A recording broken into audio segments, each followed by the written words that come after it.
Yes, good evening everyone. Class को continue करते हैं। एंड लास्ट लेक्चर एंड हुआ था अपना डेटा मैनेजमेंट में, वहीं से मैं क्लास को कंटिन्यू करता हूं। बहुत क्वेरी आई थी, उसके रिलेटेड भी थोड़ा वीडियो में बात करेंगे, ठीक है।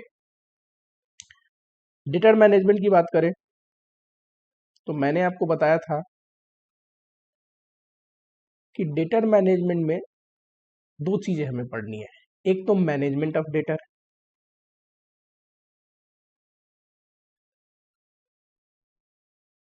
क्योंकि डेटा में अपना पैसा फंसा होता है तो हमें डेटा को मैनेज करना बेहद जरूरी है। ठीक, हम कोशिश करेंगे कि अगर क्रेडिट में सेल करें तो मैक्सिमम से मैक्सिमम रिटर्न जनरेट करें, ज़्यादा है ज़्यादा सेल हो, ठीक है। अगर क्रेडिट में सेल कर रहे हैं तो कुछ उसके फायदे बेनिफिट मैंने लास्ट लेक्चर में समझाया था और बोला था। यहाँ से जो प्रैक्टिकल क्वेश्चन आता है वो क्या आता है, इवेल्युएशन ऑफ क्रेडिट पॉलिसी।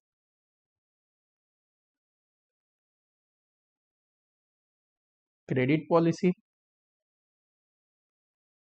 कि कितने दिन की क्रेडिट दे, ये है क्रेडिट पॉलिसी। इसी को इवेलुएट करने के लिए कि कौन सा क्रेडिट पॉलिसी हमें एक्सेप्ट करना चाहिए, 20 दिन का क्रेडिट दे कि 10 दिन का क्रेडिट दे कि 30 दिन का क्रेडिट दे, ऐसा क्वेश्चन फ्रेम करेगा। ठीक, फिर मैंने बोला था सेकेंड पोर्शन जो पढ़ेंगे वो है फाइनेंसिंग, और फाइनेंसिंग में दो टॉपिक है, दोनों पे ही क्वेश्चन है। ठीक, एक तो प्लेज और दूसरा फैक्टरिंग, करेक्ट। अगर आप ध्यान से देखोगे तो इवेल्युएशन ऑफ क्रेडिट पॉलिसी, इसके दो तरीके मैंने बोला, एक टोटल अप्रोच और दूसरा इंक्रीमेंटल या नेट अप्रोच, करेक्ट। मैंने क्या बोला, दो या दो से ज्यादा अगर हो तो हमें टोटल अप्रोच से बनानी चाहिए, टाइम सेविंग हो जाएगी।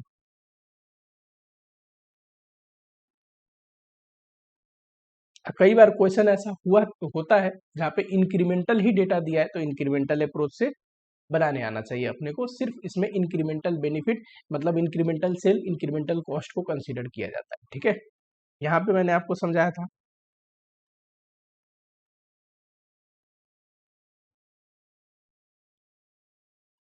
कि प्रेजेंट पॉलिसी लेंगे और क्वेश्चन में जो भी है प्रपोजल 1 प्रपोजल 2 जितने भी अदर प्रपोजल हम देख रहे हैं उसको लेंगे, सारे केसेस में सेल लेंगे। ठीक, प्रेजेंट ये है, अगर क्रेडिट पॉलिसी चेंज कर दे तो उस केस में सेल कितना होगा, फिर कॉस्ट घटाएंगे। कॉस्ट में कॉस्ट ऑफ सेल है ये, जिसमें आता है एक तो वेरिएबल कॉस्ट, एक टोटल कॉस्ट। वेरिएबल कॉस्ट तो ऐसा है जो कि वेरी करता है with level of production and sale. ज्यादा बना के बेचोगे तो वेरिएबल कॉस्ट ज्यादा आएगा, पर फिक्स कॉस्ट फिक्स रहता है। ये घटाने के बाद तीन चार और खर्चे जो आपको ध्यान से घटानी है, cash discount, collection cost, bad डेप्ट कॉस्ट, एडमिनिस्ट्रेटिव कॉस्ट। ये घटा दोगे तो पीबीटी आएगा, इसमें से टैक्स घटाओगे तो पैट आएगा, और उसके बाद अपॉर्चुनिटी कॉस्ट घटानी है। अपॉर्चुनिटी कॉस्ट किस पे निकलता है, जो डेटर में अपना पैसा फंसा है ना, उस पैसों की अपॉर्चुनिटी कॉस्ट। अब यहाँ पे दो कंसेप्ट आते हैं एक कि सेल्स पे निकाले, क्रेडिट सेल पे, कि कॉस्ट ऑफ सेल पे निकाले। मैंने बोला था एजम्पशन लेके कुछ भी कर सकते हैं, पर बेहतर क्या है, कॉस्ट ऑफ सेल पे निकालना। तो हम पूरे ही क्वेश्चन में कॉस्ट ऑफ सेल पे निकालेंगे। क्रेडिट सेल ये जुम करता है कि अपॉर्चुनिटी कॉस्ट प्रॉफिट वाले पोर्शन पे भी है। अगर वो कैश में सेल करते तो पैसा अपने पास होता, जो प्रॉफिट कमाए हैं उसको इन्वेस्ट करके कहीं पे रिटर्न जनरेट कर सकते थे। पर जो कॉस्ट ऑफ सेल का कंसेप्ट है वो ये बोलता है कि इतना मत देखो, आप सिर्फ ये देखो आपका पैसा फंसा कितना है। तो डेटर को जो गुड्स बना के बेचे हो तो बनाने में जो खर्चा लगा है वही फंसा है, तो कॉस्ट ऑफ सेल पे निकालनी चाहिए। हम क्या करेंगे, तो हम कॉस्ट ऑफ सेल पे निकालेंगे। ठीक, cost of credit sale into कर दोगे। अब देखो divide by 365 into debtor collection period, तो ये आ जाता है एवरेज डेटर।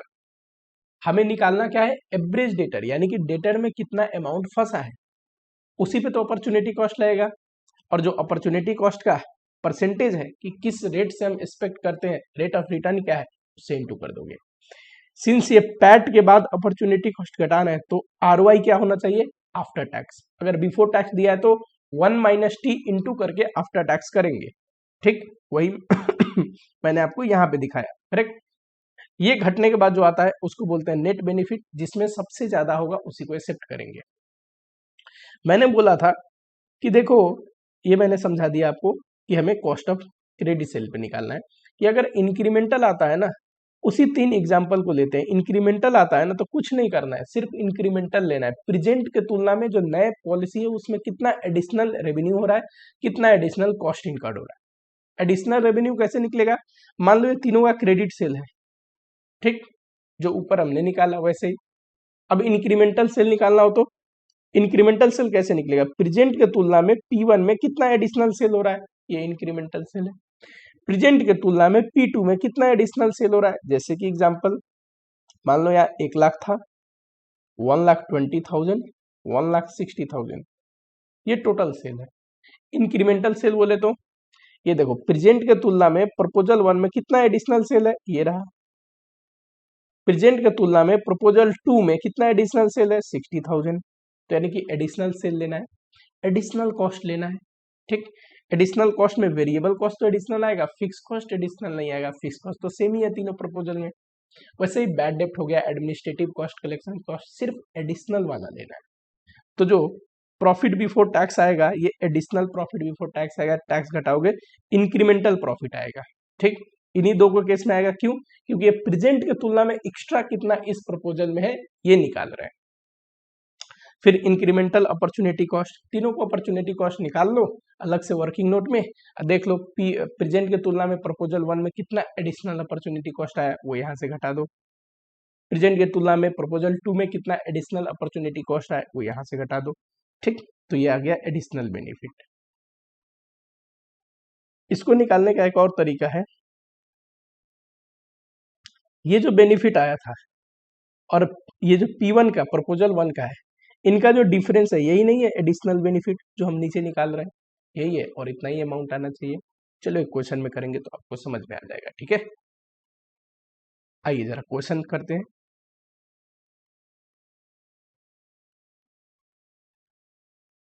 अच्छा, बहुत सारे क्वेश्चन बच्चों ने क्वेरी पोस्ट किया है, ठीक है। मैं आपको बता दूं कि एक तो एक्सपेक्टेड डेट क्या होगा ये बैच खत्म करने का। देखो 2 डेज के अंदर अंदर में पूरी प्रैक्टिकल पोर्शन खत्म हो जाएगी, फिर मैं आऊंगा थ्योरी लेक्चर पे। आपको पता होगा कॉस्टिंग की भी हमने थ्योरी किया नहीं है, ठीक। कॉस्टिंग और एफएम की सबसे पहले थ्योरी करेंगे। अब क्लास हो सकता है कॉस्टिंग एफएम दोनों साथ साथ डलते रहे कि उसका भी थ्योरी डला है, शाम में इसका भी थ्योरी डला है, ठीक। बताना मुश्किल है, नहीं तो कॉस्टिंग को भी अभी कवर करना है, ये मेरे को पता है। तो 2 दिन के अंदर प्रैक्टिकल पोर्शन सबसे पहले खत्म करूंगा, फिर आएंगे थ्योरी लेक्चर पे। कॉस्टिंग की थ्योरी हो गई, एंड क्योंकि कॉस्टिंग की थ्योरी बहुत दिन से पेंडिंग है तो अपनी फर्स्ट प्रायोरिटी है फटाक से इसको खत्म करते हैं। थ्योरी के साथ साथ जैसे थ्योरी होगा एमसीक्यू का लेक्चर आएगा। सिमिलरली फाइनेंशियल मैनेजमेंट की थ्योरी और उसकी एमसीक्यू का लेक्चर आएगा, ठीक। इसके साथ साथ ये तो क्लास कंप्लीशन से रिलेटेड डेटा हो गई, ठीक। जो क्वेरी बच्चे पोस्ट कर रहे हैं, कल से डेली एक लेक्चर अपलोड करूंगा मैं क्वेरी से रिलेटेड, ठीक है, जिसमें एक लेक्चर के अंदर 10 से 12 क्वेरी को डिस्कस करूंगा। जो भी क्वेश्चन आपने पूछा, जो भी आपकी दिक्कत है उससे रिलेटेड, ठीक है। जितने भी आपने क्वेरी पोस्ट किया, एक एक क्वेरी को मैंने पढ़ा है, नोट किया हुआ है आपको परेशान होने की जरूरत नहीं है, डोंट वरी, उस क्वेरी को लेंगे, ठीक। जो भी चैप्टर से रिलेटेड क्वेरी है वो हेडिंग में लिखा रहेगा। आपकी क्वेरी अगर वर्किंग कैपिटल मैनेजमेंट से है तो working capital management chapter discuss कर रहा हूँ, तो जितनी भी क्वेरी आप लोगों ने पूछी है वो सारी क्वेरी मैं वहां पर डिस्कस करूंगा। किसी बच्चे ने क्वेश्चन पोस्ट किया है, क्वेश्चन डिस्कस करूंगा, ठीक। 1-2 दिन बस मेरे को दे दो, मैं आपको टेलीग्राम का नंबर प्रोवाइड कर दे रहा हूँ, और भी कैसे एक पोर्टल बनाया जाए जिसमें बेहतर तरीके से आप क्वेश्चन पूछ सके, मैं ये 2 डेज के अंदर अंदर आप लोगों को प्रोवाइड करता हूँ फैसिलिटी, ठीक है। तो डायरेक्टली भी आप क्वेरी पोस्ट कर सकते हैं, और कमेंट बॉक्स में तो आप लिख रहे हो वैसे है ही, पर कल से क्वेरी से रिलेटेड वीडियो आना शुरू हो जाएगा, ठीक। जहाँ पे एक लेक्चर में कई बार 5 क्वेरी, कई बार 10 क्वेरी, जितना हो सकता है। छोटे छोटे क्वेरी है तो बहुत कवर हो जाएगा, बड़े बड़े क्वेरी है हो सकता है बच्चे क्वेश्चन भी पोस्ट करते हैं। बहुत बच्चों ने बोला सर वर्किंग कैपिटल का ये क्वेश्चन करा दो, किसी ने पूछा कैपिटल स्ट्रक्चर का पीछे का क्वेश्चन करा दो, किसी ने लिखा है कि आप क्या बोलते हैं कैपिटल बजटिंग का क्वेश्चन करा दो, 10th 11th 12th, जितनी भी आप लोगों ने बोली है सारी क्वेश्चन मैं कराऊंगा, सारी क्वेरी में कवर करूंगा, ठीक है। चलो क्लास को कंटिन्यू करते हैं। अपना लेक्चर क्या है? रिसीवेबल मैनेजमेंट का पहला क्वेश्चन, इलिस्ट्रेशन 13। आईसीआई की ही बुक की क्वेश्चन है, पढ़ते हैं। XYZ corporation is considering relaxing it's present credit policy. XYZ limited क्या सोच रहा है कि अपनी क्रेडिट पॉलिसी को थोड़ा रिलैक्स करे, अभी जितने दिन के लिए उधार देते हैं उस सिस्टम को थोड़ा चेंज किया जाए। In the process of evaluating two proposed policy, और वो सोच रहा है अभी तो जो हमारी पॉलिसी है वो है, दो और नए प्रपोज्ड पॉलिसी को इवेल्युएट करते हैं। कौन सी पॉलिसी को अंत में सिलेक्ट करेंगे? नेट बेनिफिट जिसमें सबसे ज्यादा आए। Currently firm has annual credit sale of 50 lakh. ठीक है, वो तो प्रेजेंट पॉलिसी में देखोगे तो सेल यहाँ पे लिखा है 50 लाख का सेल। ठीक, तो अभी जो कंपनी का सेल है वो कितना है? 50 लाख रुपीज। ठीक है, उसके बाद कहता है account receivable turnover ratio 4 times a year. ये प्रेजेंट का इंफॉर्मेशन है, तो देखो प्रेजेंट वाले में डेटा टर्नओवर रेशियो या अकाउंट रिसीवेबल टर्नओवर रेशियो कितना है? 4। Current level of loss due to bad डेप्ट, ये बैड डेप्ट दे रखा है 1,50,000। ये तो प्रेजेंट पॉलिसी का है। Firm is required return is 25% on investment in new account receivable. जो रिटर्न ऑन इन्वेस्टमेंट है वो 25% है। Company variable cost is 70% of it selling price. जो सेल्स है उसका 70% क्या है? Variable cost. तो वेरिएबल कॉस्ट रेशियो कितना है? 70%। Given flowing information identify which policy is better. यहाँ पे टैक्स रेट नहीं दिया है, कोई बात नहीं, टैक्स नहीं दिया है तो नहीं कंसीडर करेंगे, देता तो कंसीडर करते हैं। ठीक, अब प्रपोजल 1 और प्रपोज पॉलिसी 2, इनका भी सेल दे रखा है, डेटा टर्नओवर रेशियो दे रखा है, बैड डेट दे रखा है। ठीक, याद करिए अपने रेशियो चैप्टर पढ़ा है, डेटा टर्नओवर रेशियो का फॉर्मूला क्या होता है? क्रेडिट सेल, जो हमने वहां पे पढ़ा है रेशियो में वो मैं पढ़ा रहा हूँ। Credit sale divide by average debtor. Correct, अगर एवरेज डेटर निकालना हो तो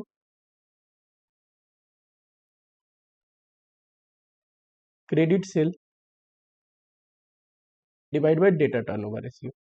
करेक्ट, हम जो डेटा निकालते हैं यहाँ पे वो डेटा सेल्स पे निकालते हैं, क्रेडिट सेल पे कि कॉस्ट ऑफ क्रेडिट सेल पे? तो हम निकालते हैं इस चैप्टर में कॉस्ट ऑफ क्रेडिट सेल पे। तो हम यहाँ पे क्या लेंगे? फॉर्मूला तो यही होगा एवरेज डेटर का, क्रेडिट सेल डिवाइड बाई ये। लेकिन अगर कॉस्ट पे निकालना हो तो लिखेंगे cost of credit sale divide by data turnover ratio. जो आपने रेशियो चैप्टर में पढ़ा है फॉर्मूला वही है, बस रेशियो चैप्टर में क्रेडिट सेल पे निकलता था, यहाँ पे कॉस्ट ऑफ क्रेडिट सेल पे निकालेंगे, कॉस्ट पे डेटा की वैल्यूएशन करेंगे। ठीक, तो कॉस्ट ले लेंगे और डिवाइड करेंगे डेटा टर्नओवर रेशियो से, तो एवरेज डेटर आ जाएगा। एवरेज डेटर को इनटू करते हैं आरओआई से, तो क्या आ जाता है? Opportunity cost. ठीक, ये बस इतना आपको समझाना था। ठीक है, चलो अगर हम सॉल्यूशन करते हैं, लिखोगे आप इवैल्यूएशन ऑफ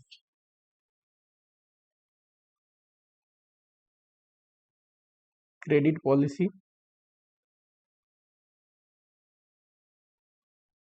यहां पे है प्रेजेंट पॉलिसी,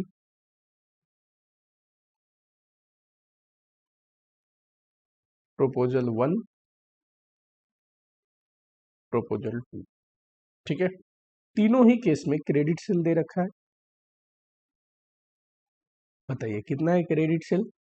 50 लाख, 60 लाख, 67 लाख, 50,000। पहले केस में 50 लाख, 60 लाख, 67 लाख, 50,000। इसमें से कॉस्ट घटाते हैं, cost of sale. Fix cost के बारे में इंफॉर्मेशन नहीं है लेकिन वेरिएबल कॉस्ट है तो कोई दिक्कत नहीं, वेरिएबल कॉस्ट है, वेरिएबल कॉस्ट घटा देंगे। कितना है? 70%। चलो करो तो।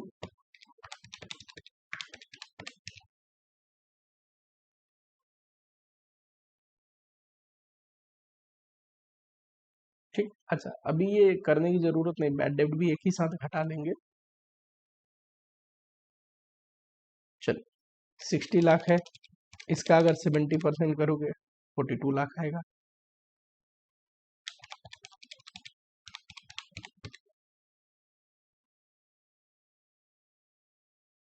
ठीक, इसके बाद क्या घटता है? बैड डेब्ट, कोई कलेक्शन चार्ज है वो भी कैश डिस्काउंट वो भी इतना कुछ दिया नहीं है, दिया क्या है बस बैड डेप्ट। कितना है 1,50,000, 3,00,000, 4,50,000।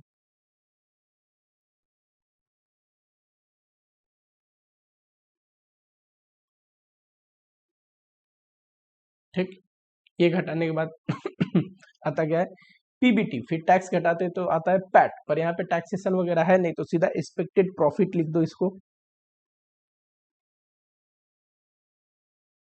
और यहां से घटाओ अपॉर्चुनिटी कॉस्ट।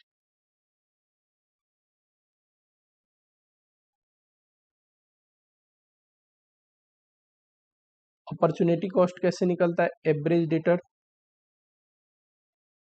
डेटर में कितना इन्वेस्टमेंट है इनटू आरओआई। एवरेज डेटर कैसे निकलता है, cost of credit sale divide by 365 into debtor collection period. तो ये जो आ जाएगा, इसको वर्किंग नोट से कर लेते हैं अपॉर्चुनिटी कॉस्ट को।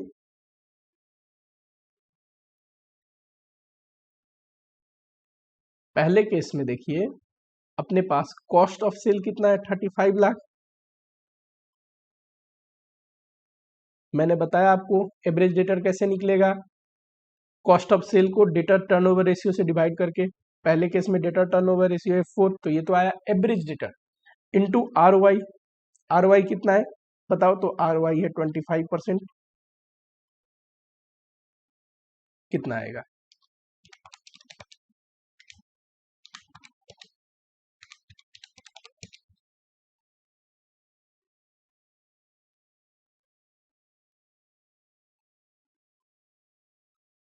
जरा पहले केस में बताना कितना है नेट बेनिफिट।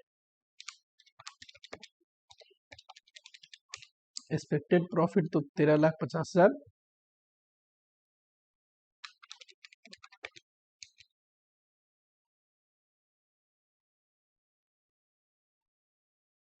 ठीक है, ये फर्स्ट केस है।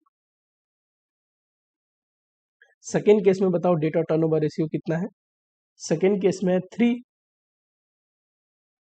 अब कॉस्ट कितना है 42,00,000, तो ये एवरेज डेटर आ गया इनटू 25%,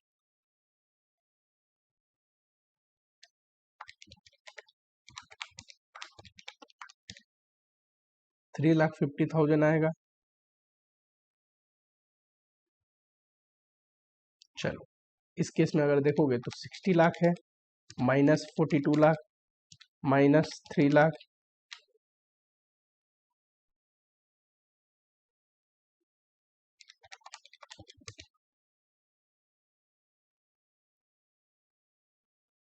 थर्ड केस में बताओ डेटा टर्नओवर रेशियो कितना है, थर्ड केस में 2.4, तो कॉस्ट कितना है,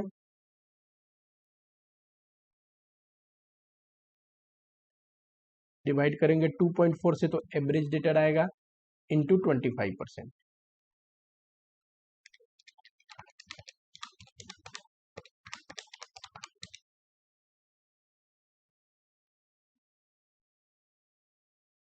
राउंड अप कर देना, 187.5 आ रहा है, पॉइंट में लिखने की जरूरत नहीं, राउंड अप कर देना।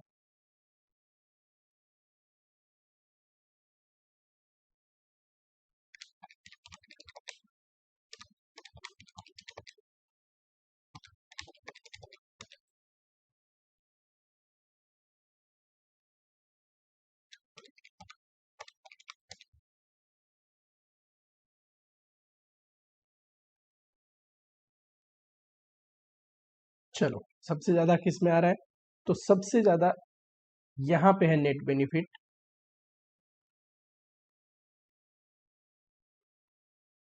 तो डिसीजन क्या लिखोगे,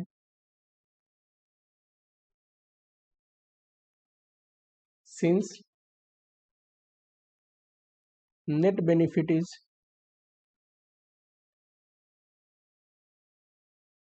मोर इन प्रपोजल 1, प्रपोजल 1 में नेट बेनिफिट सबसे ज्यादा है, कंपनी शुड एक्सेप्ट प्रपोजल 1।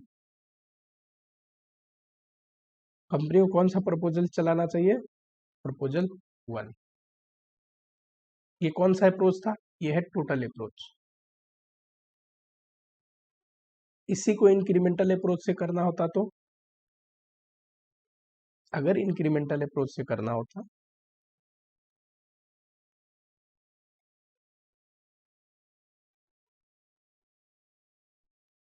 कोई दिक्कत नहीं, प्रेजेंट का कॉलम आप बना भी सकते हैं या फिर सीधा इंक्रीमेंटल करना है, प्रपोजल 1 प्रपोजल 2 से शुरू कर दो।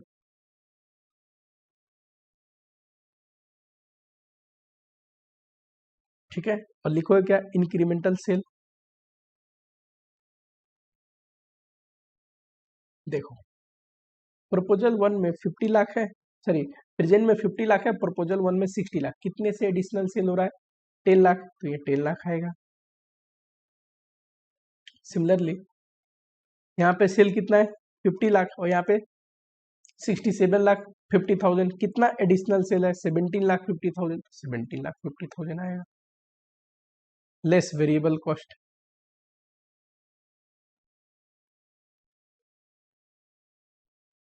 ठीक है यहाँ देखो 35 लाख है और यहाँ पे 42 लाख, कितना एडिशनल वेरिएबल कॉस्ट है? 7 लाख। सिमिलरली दूसरे केस में देखोगे तो एडिशनल आएगा, प्रेजेंट से कंपेयर करोगे 12,25,000। बैड डेप्ट घटेगा, कौन सा बैड डेप्ट? एडिशनल बैड डेप्ट। ये जो बैड डेप्ट है प्रपोज जो प्रेजेंट पॉलिसी है उससे कितना एक्स्ट्रा बैड डेप्ट है ये घटाना है। देखो ये बैड डेप्ट था प्रेजेंट में 1,50,000, करेक्ट।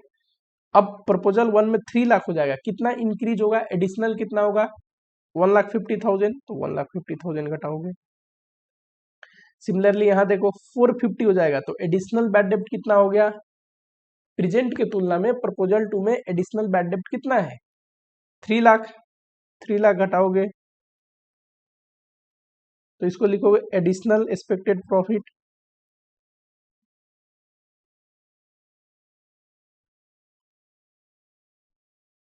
इसमें से घटाओगे एडिशनल अपॉर्चुनिटी कॉस्ट।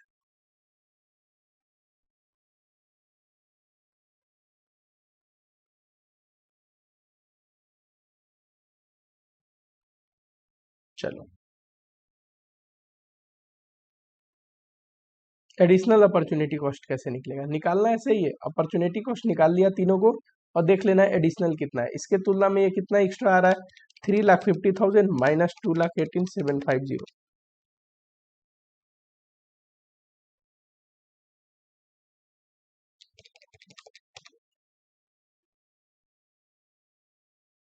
इसको लिखेंगे एडिशनल नेट बेनिफिट। सिर्फ नेट बेनिफिट नहीं, प्रेजेंट के तुलना में एडिशनल कितना है।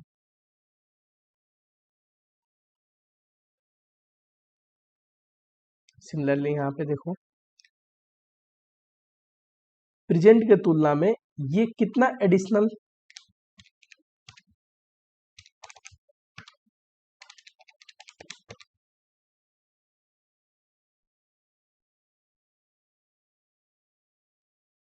बताइए।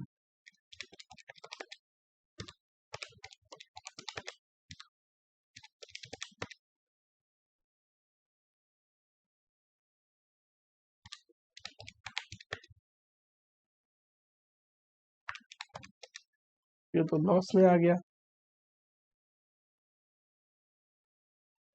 इसका मतलब है प्रेजेंट के कंपेयर में प्रपोजल 1 इतना एडिशनल बेनिफिट देगा और प्रेजेंट के तुलना में जो प्रपोजल 2 है इतना एडिशनल लॉस क्रिएट कर रहा है, तो ये तो रिजेक्ट करेंगे। ये एडिशनल बेनिफिट हो रहा है ना प्रेजेंट के तुलना में, तो प्रेजेंट से बेहतर है, इसको एक्सेप्ट करेंगे। यही चीज को कैसे वेरीफाई कर सकते हैं? देखो ये कितना एक्स्ट्रा हो रहा है प्रेजेंट के कंपेयर में?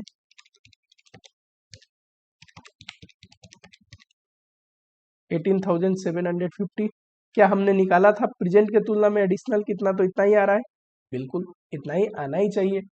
इंक्रीमेंटल अप्रोच निकला ही टोटल अप्रोच से है। सिमिलरली देखो प्रेजेंट के कंपेयर में ये कितना एडिशनल बेनिफिट दे रहा है, आपको देख के ही पता चल रहा है कि ये तो कम है बेनिफिट, तो लॉस में आएगा।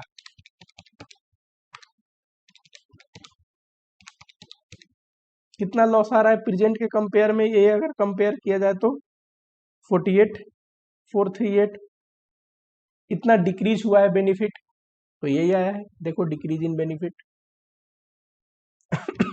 कहने का मतलब टोटल अप्रोच से करो या इंक्रीमेंटल अप्रोच से करो, आंसर सेम ही आना है। ठीक है, चलिए नेक्स्ट क्वेश्चन पे बढ़ते हैं।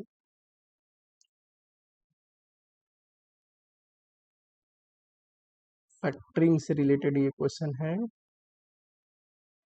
ये बढ़िया क्वेश्चन लगा। आओ जरा question number 8। As a part of a strategy to increase sales and profit, sales manager of a company proposed to sell to a group of new customer with 10% of non-payment। कह रहे हैं कि sales बढ़ाने के चक्कर में, profit बढ़ाने के चक्कर में सेल्स मैनेजर एक ग्रुप ऑफ कस्टमर को उधार में देना चाह रहे हैं, जहां पे हम रिस्क लेने को तैयार है नॉन पेमेंट का 10%, यानी कि बैड डेप्ट 10%। हम कोशिश कर रहे हैं कि 10% अगर बैड डेप्ट हो भी रहा है तो चलेगा अपने को। ठीक, तो बैड डेप्ट कितना है? 10%। नॉन पेमेंट का मतलब ही बैड डेप्ट होता है। This group would required 1.5 month credit unlikely to increase sales by this much. जो क्रेडिट है ना, जिसको डेटर कलेक्शन पीरियड भी बोलते हैं, वो 1.5 मंथ है, और इनको अगर उधार में सेल कर रहे हैं तो एडिशनल सेल पता है कितना हो जाएगा? Additional sale 1 lakh. Production and selling expense amount to 80% of sale. Cost of sale जो है ना वो 80% है सेल्स का। इनकम टैक्स इज 50%, टैक्स है 50%। Company minimum required rate of return after tax, अगर ये बिफोर टैक्स होता तो मैंने आपको सिखाया पैट के बाद अपॉर्चुनिटी कॉस्ट घटाना, तो ये आफ्टर टैक्स करते, कैसे करते? इनटू करके 1 - t, पर ये आफ्टर टैक्स ही दे रखा है। कहता है पहला क्वेश्चन तो ये है, should the sales manager proposal be accepted analyse, क्या इस प्रपोजल को एक्सेप्ट करें? ये नए ग्रुप ऑफ कस्टमर को देने वाले हैं उधार में, तो 1 लाख एडिशनल रेवेन्यू तो होगा, 10% बैड डेप्ट भी लेने को तैयार है, क्या इनको हम क्रेडिट में गुड्स प्रोवाइड करें? नंबर 1 तो प्रपोजल इवेल्युएट करना है। कौन सा क्वेश्चन है ये? 8 नंबर, क्वेश्चन नंबर 8। इसका सबसे पहला पार्ट क्या है? Evaluation of proposal. ठीक है, नंबर 1 तो हमें प्रपोजल इवेल्युएट करना है। ठीक है, चलो जरा यहाँ पे लिखेंगे पर्टिकुलर्स और यहाँ पे लिखेंगे रुपीज। मैं कॉलम नहीं बनाता हूं, पर आपको एग्जामिनेशन में प्रेजेंटेशन करते टाइम हमेशा ध्यान रखना है कि क्या करना है, प्रॉपर फॉर्मेट ऐसे बना देना है। एग्जामिनर को जितना बढ़िया प्रेजेंटेशन दिखाओगे उतना ही अच्छा रहेगा। ठीक है, आओ जरा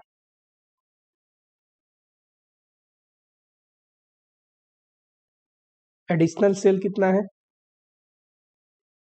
अब ये क्या है, किसी एक कस्टमर को इवेल्युएट कर रहे हैं, उसका दिया है कि अगर उसको क्रेडिट सेल में दे रहे हैं तो एडिशनल इतना सेल होगा, ये खर्चे होंगे। तो देखो ये इंक्रीमेंटल अप्रोच पे जा रहा है चीजें, है ना। यहाँ पे ये नहीं है कि प्रेजेंट पॉलिसी है, पॉलिसी में चेंज कर रहे हैं, तो वहां तो दोनों तरीके से कर सकते हैं। जब एक पर्टिकुलर कस्टमर को इवेल्युएट करना होता है ना, तो उस कस्टमर की वजह से कितना एडिशनल कमाई होगी और कितना एडिशनल खर्चे होंगे ये देखना है, तो ये इंक्रीमेंटल अप्रोच टाइप का हो गया। ठीक, एडिशनल सेल कितना है? तो 1 लाख। लेस करेंगे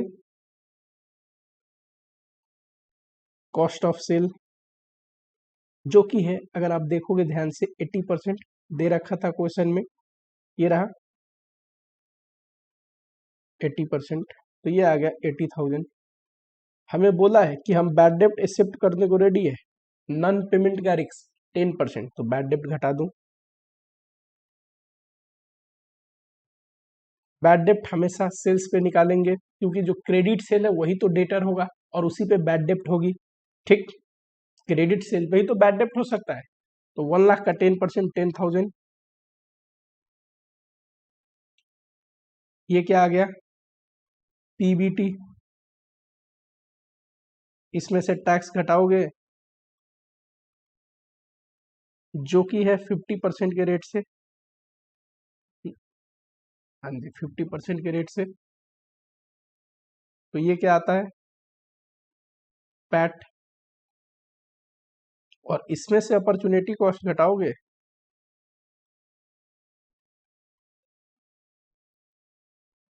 बताओ अपॉर्चुनिटी कॉस्ट, अगर क्रेडिट पीरियड दिया हो आपको, डेटर कलेक्शन पीरियड दिया हो, तो एवरेज डेटर कैसे निकालते हैं, कॉस्ट ऑफ सेल लेंगे, मंथ में है ना, तो divide by 12 month into debtor collection period 1.5, तो ये तो आ गया एवरेज डेटर। इससे क्या आता है एवरेज डेटर, हमारा मकसद है एवरेज डेटर निकालना, ठीक। एक बार एवरेज डेटर आ गया, इनटू कर दोगे आरओआई से जो कि है 25%, तो ये आ जाएगा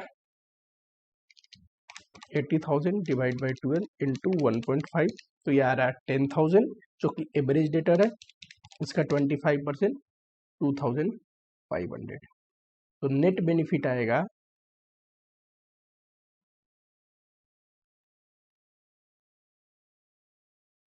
ठीक है।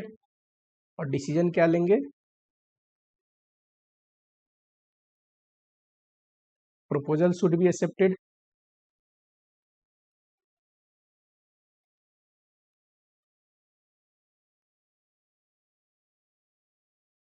इसमें पार्ट 2 भी है, also compute degree of non payment that a company is willing to assume, कितना बैड डेप्ट एक कंपनी एक्सेप्ट करने को तैयार होगा अगर उसका required rate of return after tax 30%, 40%, 60% हो तो, ठीक। हम उतना ही बैड डेप्ट लेने को तैयार रहेंगे जितने बैड डेप्ट पे हमारा नेट बेनिफिट कम से कम निगेटिव ना हो, क्योंकि किसी भी प्रपोजल के लिए नेट बेनिफिट क्या होना चाहिए, जीरो या पॉजिटिव, ठीक। पार्ट बी करेंगे, we know that net benefit क्या होना चाहिए, निगेटिव नहीं होनी चाहिए, नेट बेनिफिट कभी भी निगेटिव नहीं होनी चाहिए, एटलीस्ट मिनिमम कम से कम नेट बेनिफिट जीरो होनी चाहिए। नेट बेनिफिट जीरो का मतलब हम उतना जरूर एडिशनल सेल कर रहे हैं कि सारे एडिशनल कॉस्ट मीट हो जा रही है, अपॉर्चुनिटी कॉस्ट भी मीट हो जा रही है, तो नेट बेनिफिट जीरो वो चलेगा, वो मिनिमम नेट बेनिफिट है, पॉजिटिव हो तो और बढ़िया, लेकिन निगेटिव नहीं होनी चाहिए।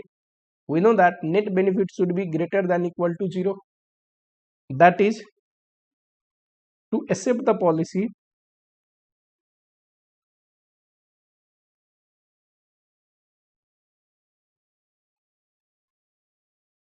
किसी भी पॉलिसी के लिए एक्सेप्ट करने के लिए नेट बेनिफिट मिनिमम कितना होना चाहिए, जीरो, उससे कम हुआ तब तो निगेटिव हो जाएगा, और निगेटिव में हम कभी भी एक्सेप्ट नहीं करेंगे, ठीक है।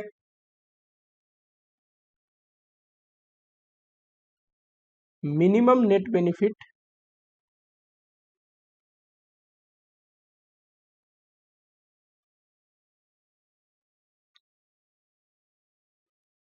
That is, net benefit zero कब होगा, जब पैट में से अपॉर्चुनिटी कॉस्ट घटेगा तो ये जीरो आनी चाहिए, that is pat is equal to opportunity cost, कम से कम इतना जरूर कमाए कि अपॉर्चुनिटी कॉस्ट जितना पैट हो, तभी तो पैट में से अपॉर्चुनिटी कॉस्ट घटेगा तो जीरो आएगा नेट बेनिफिट,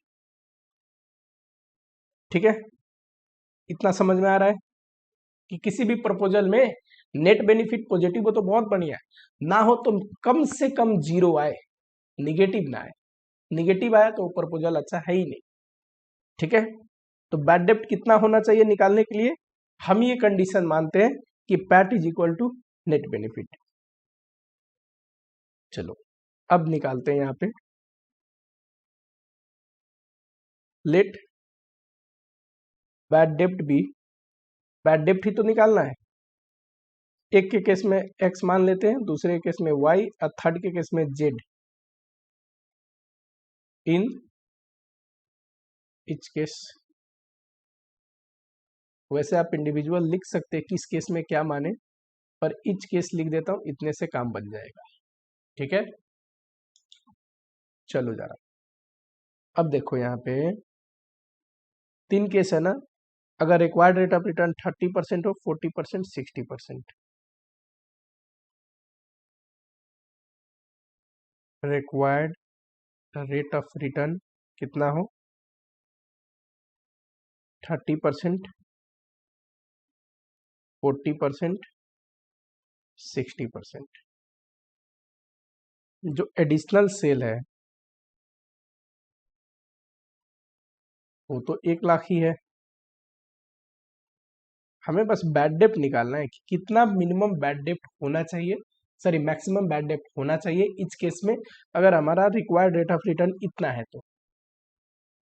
लेस, अगर कॉस्ट घटाएंगे तो 80,000 है।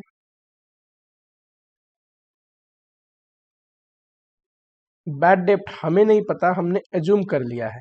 बैड डेप्ट तो हमें निकालना है। इस केस में मैंने एक्स माना, इस केस में वाई, इस केस में जेड। ठीक,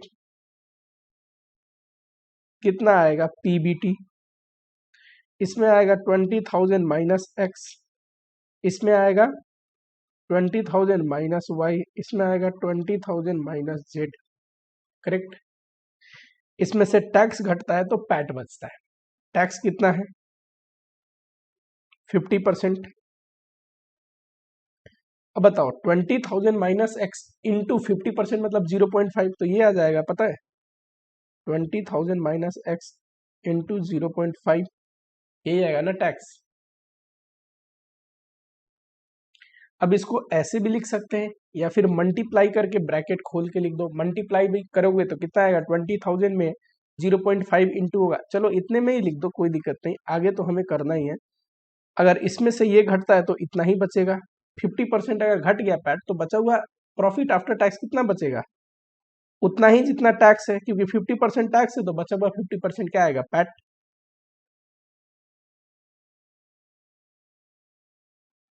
सिमिलरली यहाँ पे 20,000 माइनस वाई इंटू 0.5 आया, तो नीचे भी वही आएगा, 20,000 minus y into 0.5, 20,000 minus z into 0.5।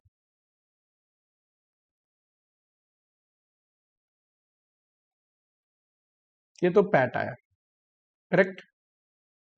Opportunity cost, अब इसको यहीं पे बंद कर दो। अपॉर्चुनिटी कॉस्ट कितना होना चाहिए तीनों केस में, अपॉर्चुनिटी कॉस्ट हमें पता है एवरेज डेटर,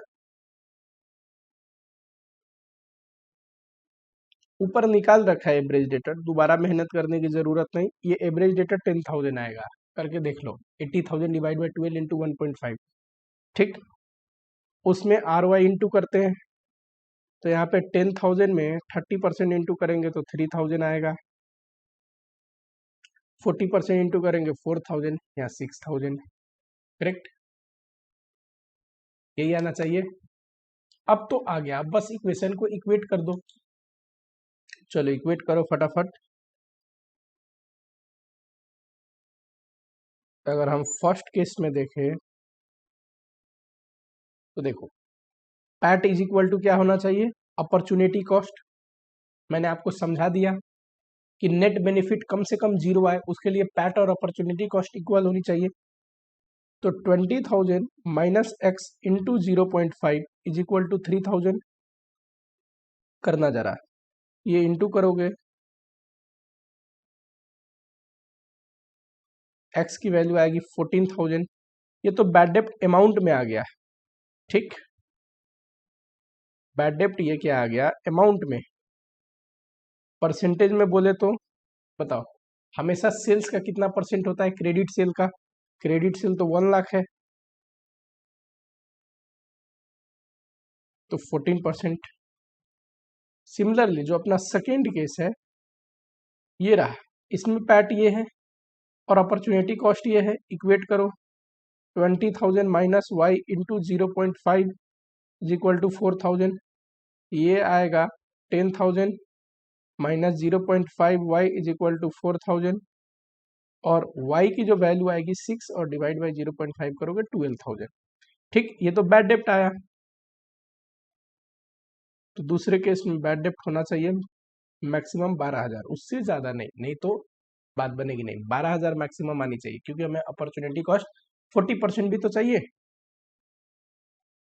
परसेंटेज बैड डेप्ट बोले तो 12,000 divide by 1 lakh into 100%, 12%। Third case में ये है, अपॉर्चुनिटी कॉस्ट ये है,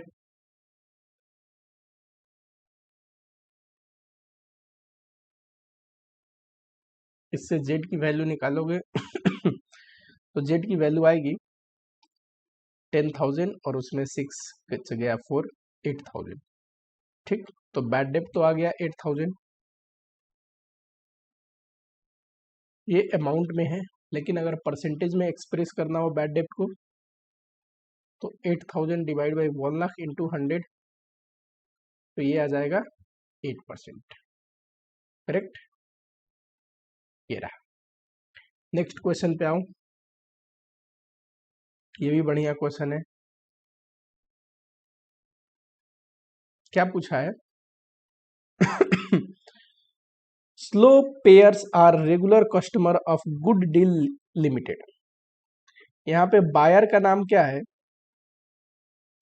स्लो पेयर्स, आराम आराम से पे करने वाले लोग हैं, ग्रुप ऑफ बायर्स होगा। ठीक, और ये जो गुड डीलर लिमिटेड है ये है सेलर। गुड्स डीलर जो लिमिटेड है ये क्या है? बेचने वाला, सेलर। क्रेडिट पॉलिसी कौन इवेल्युएट करता है? जो बेचता है, जो सेल करता है, सेलर। यानी कि good Dealer limited credit policy evaluate करेगा। उसके लिए कस्टमर कौन हो गया? बायर कौन हो गया? Slow payers. ठीक, बायर्स अप्रोच कर रहे हैं the seller for extension of credit policy for enabling them to purchase goods. ये गए गुड डीलर को बोल रहे हैं कि आप अपनी क्रेडिट पॉलिसी थोड़ा एक्सटेंड कर दो, हमें भी उधार पे दो, ठीक, कि हम भी गुड्स को परचेज करें। ठीक है, on analyzing the past performance and on the basis of information supplied, flowing pattern of payment of schedule emerge in respect of slow payers। Past में अगर ध्यान दिया जाए तो स्लो पेयर्स का जो है कितने दिनों में पेमेंट करते हैं ये पैटर्न आपको दिया है। 30 दिन के एंड में, यानी कि कलेक्शन पीरियड 30 डेज अगर माना जाए तो 30 दिन के अंत तक सिर्फ 15% ऑफ बिल की पेमेंट होती है।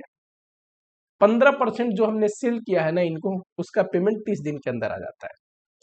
नेक्स्ट 34% जो पेमेंट है वो 60 डेज के अंदर आता है। अगला जो 30% ऑफ टोटल बिल का पेमेंट है वो 90 डेज के अंदर आता है। 20% ऑफ द टोटल बिल है, इसको लगने में, इसको कलेक्शन करने में 100 डेज लगते हैं। और 1% ऑफ द टोटल बिल है, ये नॉन रिकवरेबल है। नॉन रिकवरेबल का मतलब हो गया बैड डेप्ट हो जाता है, ये रिकवर नहीं कर पाते, बैड डेप्ट हो जाता है। ठीक, अब जरा कहानी समझो। Slow payers wanted to enter into firm commitment to purchase goods of 15 lakh. स्लो पेयर्स बोल रहे हैं हम आपसे साल में 15 लाख के गुड्स परचेज करेंगे। ठीक है, delivery to be made in equal quantity on the first day of each quarter. इससे ज्यादा कोई लेना देना है नहीं, पर तब भी ये क्या बोल रहा है कि जो गुड्स है 15 लाख के, उसकी डिलीवरी क्या होगी? 4 इक्वल क्वांटिटी में 4 क्वार्टर में होगा। फर्स्ट डे ऑफ क्वार्टर को आप डिलीवर कर देना। प्राइस क्या है ये इंपॉर्टेंट है। Price of commodity is 150 and profit जो है ये 5 है, तो कॉस्ट पता है कितना हो गया? 145। ये तो टोटल सेल है, टोटल सेल 15 लाख का है जो हम करेंगे स्लो पेयर्स को, लेकिन सेल प्राइस ये है, प्रॉफिट ये, तो कॉस्ट कितना हो गया? 145। It is anticipated by goods dealer limited. मैं गुड्स डीलर लिमिटेड हूं, मैं सेलर हूं, मैं क्रेडिट पीरियड एवेल्युएट करूंगा, क्रेडिट पॉलिसी, और मैं क्या एंटिसिपेट कर रहा हूं? Taking up this contract means an extra recurring expenditure of 5,000। अगर मैं इनको बेचता हूं तो एक रिकरिंग एक्सपेंस इनकर्ड होगा। ये भी एक्सपेंस ही है, जब हर एक साल इनकर्ड होगा तो कितना? 5,000 का। अपॉर्चुनिटी कॉस्ट दिया है 24%। ठीक, अपॉर्चुनिटी कॉस्ट कितना है? 24%। फिर पूछा है would you as a financial manager, क्या अगर आप फाइनेंशियल मैनेजर है of a seller Good Dealer Limited का, क्यों? क्योंकि ये तो इवेल्युएट गुड डीलर लिमिटेड ही करेगा ना कि क्रेडिट में दे या ना दे। Recommend the grant of credit to slow payers, क्या स्लो पेयर्स को हमें क्रेडिट देनी चाहिए? कि बंद करना चाहिए इनको उधार देना। ठीक, analyse, working should be the part of your answer. ठीक है, ये ऐसे भी आंसर का ही पार्ट होता है। Assume 365 days in a year. ठीक है, चलिए देखेंगे, अगर ये जो स्लो पेयर्स हैं इनसे हम उधार में बेचते हैं, नेट बेनिफिट पॉजिटिव आता है तो इनको उधार देंगे, नेट बेनिफिट नेगेटिव आता है तो उधार में सेल नहीं करेंगे। सिंपल सी बात है। कौन सा क्वेश्चन है ये? क्वेश्चन नंबर 9 है, आपके बुक का ही क्वेश्चन है, इंस्टीट्यूट के बुक का। इंस्टीट्यूट की बुक में अगर आप देखोगे टेस्ट योर नॉलेज में चैप्टर जो एंड हो जाता है, 12 नंबर क्वेश्चन ये है। ठीक है, लिखोगे evaluation of credit policy. Credit policy evaluate कर रहे हैं फॉर किन के लिए? ये जो हमारे हैं ना स्लो पेयर्स,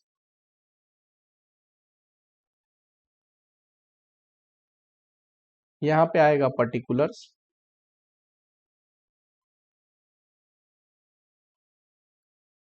ठीक है, इनको अगर क्रेडिट देते हैं तो क्रेडिट सेल कितना होगा साल भर में? 15 लाख का, लेस कॉस्ट। बताइए, ये तो सेल प्राइस पे है ना, 15 लाख अगर डिवाइड कर देंगे सेल प्राइस से तो क्वांटिटी आ जाएगा, इनटू कॉस्ट पे ले जाना हो, कॉस्ट कितना है 145।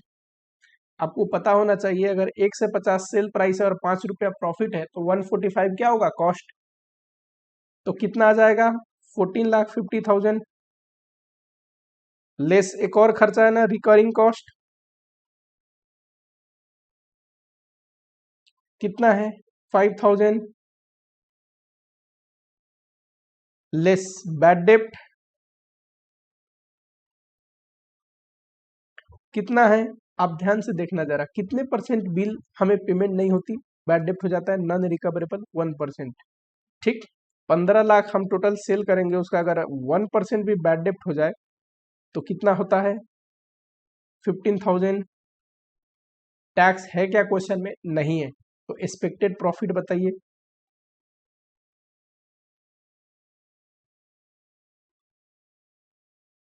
बताओ, 15 लाख माइनस 14,50,000 माइनस 5,000 माइनस 15,000, ये तो 30,000 आया।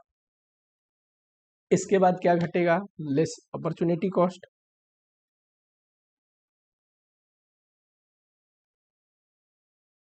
इसके लिए लिख लो वर्किंग नोट,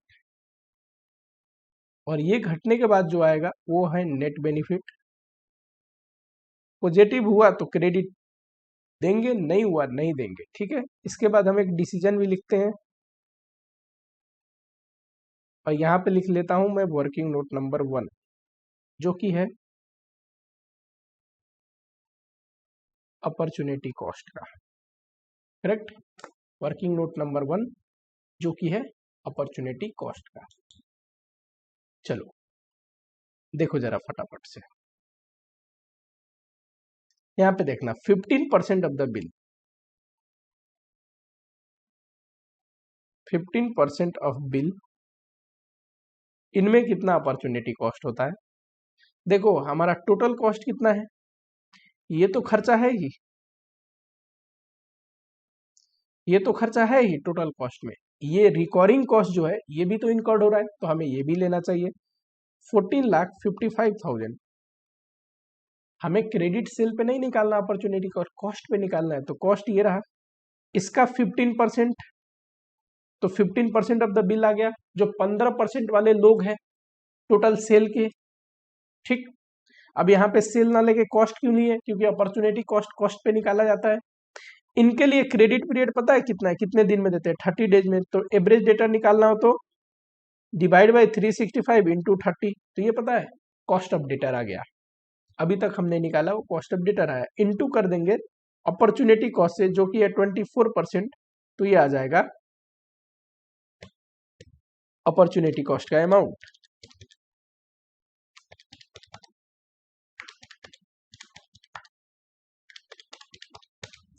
ये आ रहा है 4305, पॉइंट में आ रहा है, पर पॉइंट में आपको लिखने की जरूरत नहीं, राउंड ऑफ कर देना। ठीक, नेक्स्ट 34% ऑफ द बिल।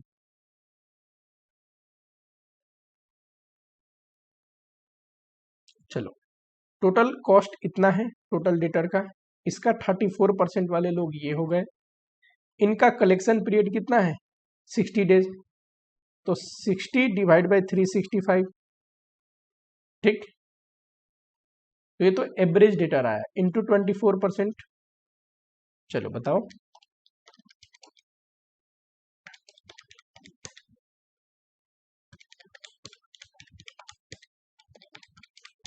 तो ये आ गया 19,517 कर देता हूं राउंड ऑफ करके।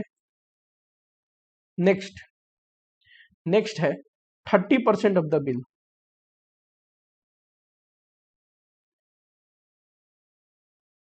तो 14,55,000 अगर टोटल बिल का अमाउंट है तो इसका 30%। इनका कलेक्शन पीरियड कितना है? तो इनका कलेक्शन पीरियड है 90 डेज। तो 90 डिवाइड बाई 365, ठीक, इंटू 24% जो कि रेट ऑफ रिटर्न है।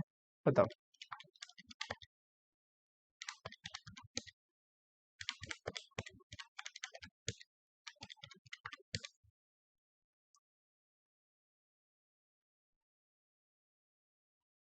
नेक्स्ट 20% ऑफ द बिल, इसके लिए 100 डेज है। तो 14,55,000 इंटू 20, इसके लिए 100 डेज है इंटू 24%। करो जरा,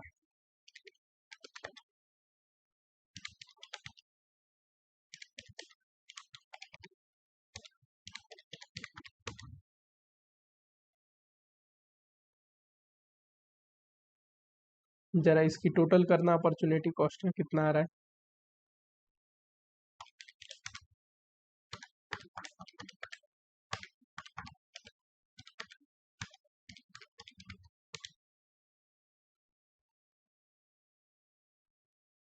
$68,787, ठीक है। ये अगर यहाँ पे डालते हैं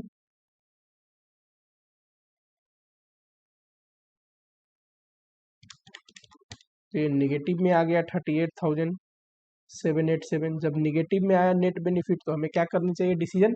हमें क्रेडिट पीरियड नहीं देनी चाहिए। Company should not provide credit two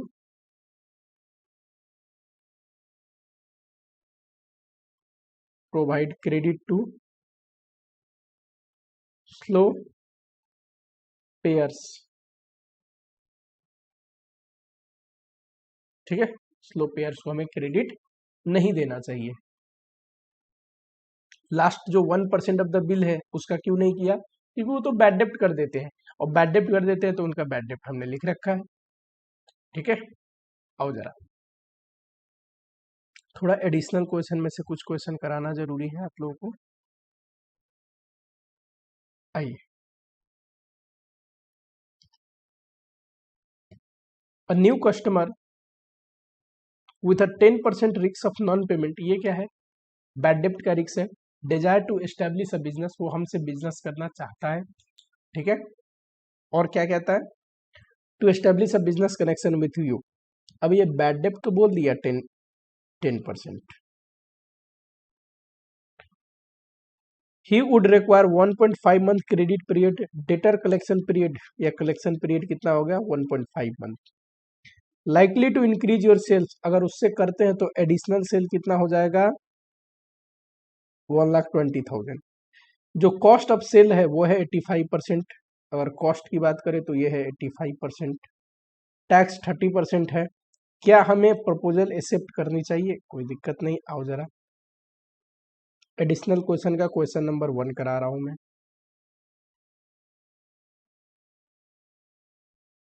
statement showing net benefit, net benefit निकालते हैं, या फिर इवेल्युएशन ऑफ प्रपोजल भी लिख सकते हैं, कुछ भी लिखो, कोई दिक्कत नहीं। ये अपने ऊपर है, थोड़ा बहुत आप अपनी तरीके से भी प्रेजेंट कर सकते हैं।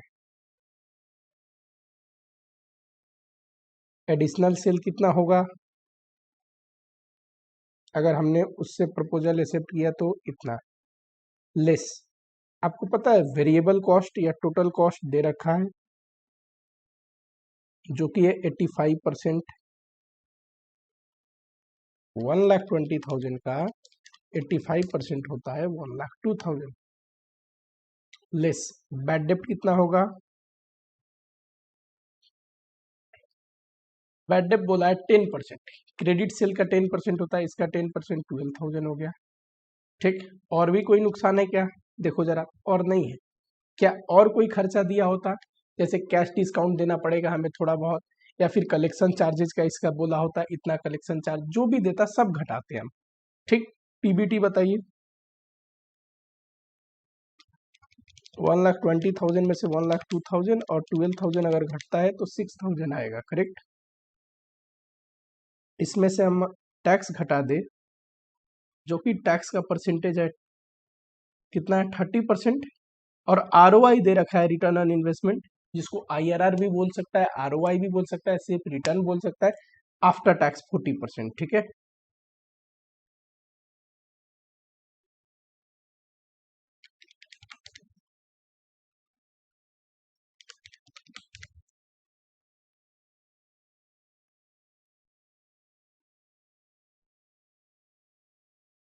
अपॉर्चुनिटी कॉस्ट घटा दो।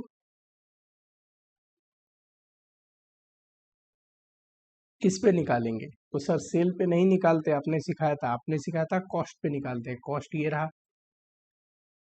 कॉस्ट में वेरिएबल कॉस्ट, फिक्स कॉस्ट लेते हैं, बैड डेप्ट, administrative expense, collection charge, cash discount, ये सब नहीं लेते कॉस्ट में। ठीक, ये तो पॉलिसी इवेल्युएट करने के खर्चे हैं, कॉस्ट में सिर्फ कॉस्ट ऑफ सेल लिया जाता है। इसको डिवाइड करो 12 मंथ से और इंटू करो डेटर कलेक्शन पीरियड से, तो आ जाएगा एवरेज डेटर इंटू 40%।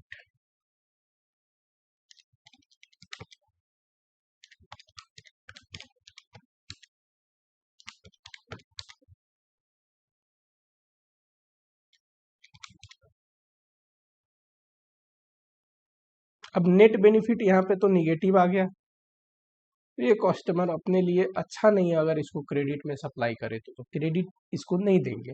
डिसीजन क्या लिखेंगे?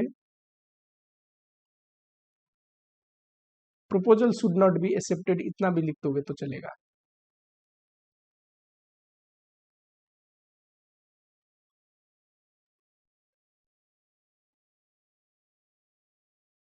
ठीक है, आओ जरा नेक्स्ट क्वेश्चन पे आओ। ये क्वेश्चन बढ़िया है, फिक्स कॉस्ट का कंसेप्ट आ नहीं रहा था, इस क्वेश्चन में है, अच्छा क्वेश्चन है। लिखा हुआ है a company has prepared following projection for the year. Sales कितना यूनिट है? 21,000, सेल प्राइस ये रहा, वेरिएबल कॉस्ट ये, और फिक्स टोटल कॉस्ट ये रहा। ठीक है, कोई दिक्कत नहीं। चलिए, क्रेडिट पीरियड अभी जो है वो 1 मंथ है। ये सारे कहानी क्या है? प्रेजेंट का। अब आता है company propose to increase credit period to its customer from 1 month to 2 month. अब हम प्रपोज क्या करते हैं कि डेटर कलेक्शन पीरियड 1 महीने से 2 महीने हो जाए। It is envisaged that the change in policy as above will increase sales by, इससे जो एडिशनल सेल होगा वो 8% से बढ़ जाएगा, मतलब एडिशनल सेल 8% एक्स्ट्रा होगा, कोई दिक्कत नहीं। Company desired a return of 25%, ROI जो कंपनी की है वो 25% की है। आपने ध्यान दिया हो तो टैक्सेशन इस क्वेश्चन में है नहीं, टैक्स नहीं है, कोई दिक्कत नहीं। टोटल अप्रोच से भी बना सकते हैं, इंक्रीमेंटल अप्रोच से भी बना सकते हैं। मेरा मन है मैं दोनों ही अप्रोच से आपको बता दूं, कोई भी अप्रोच से बनाओ कोई दिक्कत नहीं। पूछा क्या है? You are required to examine and advise whether the propose credit policy, ये जो नया सोच रहे 1 महीने से 2 महीने कर देने का, ये क्या इंप्लीमेंट किया जाए? आप लिखोगे evaluation of credit policy.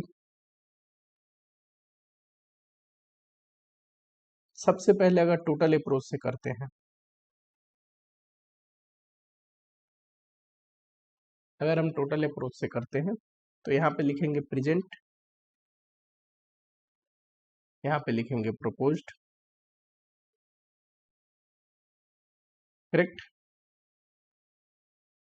Sales बताइए, प्रेजेंट में हमें पता है 21,000 यूनिट है, 45 का रेट है, कितना है 40 का। बताओ जरा 21,000 इंटू 40। प्रपोज्ड में 8% से बढ़ जाएगा, ध्यान देना जरा, कितने से सेल इंक्रीज हो रहा है 8% से, प्लस 8% कर दो,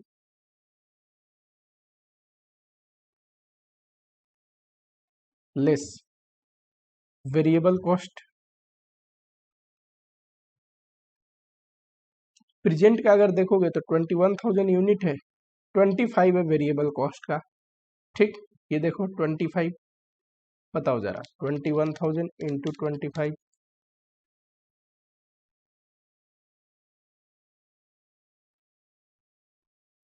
अगर यूनिट भी लिखना हो तो यूनिट भी लिख सकते हो। यहाँ पे 21,000 था, यहाँ 8% बढ़ जाएगा तो 21,000 प्लस 8% अगर बढ़ा दें तो 22 इतना हो जाएगा यूनिट। चलो ये तो इसका था। सिमिलरली प्रपोज्ड का, इसमें तो यूनिट बढ़ जाएगा ना, कितना हो गया, सीधा 8% भी आप इंक्रीज कर सकते हैं, यूनिट से भी लिख के इंटू कर सकते हैं। बताइए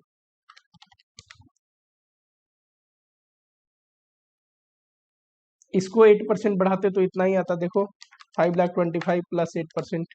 क्यों? क्योंकि जैसे सेल्स यूनिट बढ़ता है वैसे ही वेरिएबल कॉस्ट भी बढ़ता है। वेरिएबल कॉस्ट का डेफिनेशन ही है कि it vary with level of production and sale. फिर घटाओगे फिक्स कॉस्ट।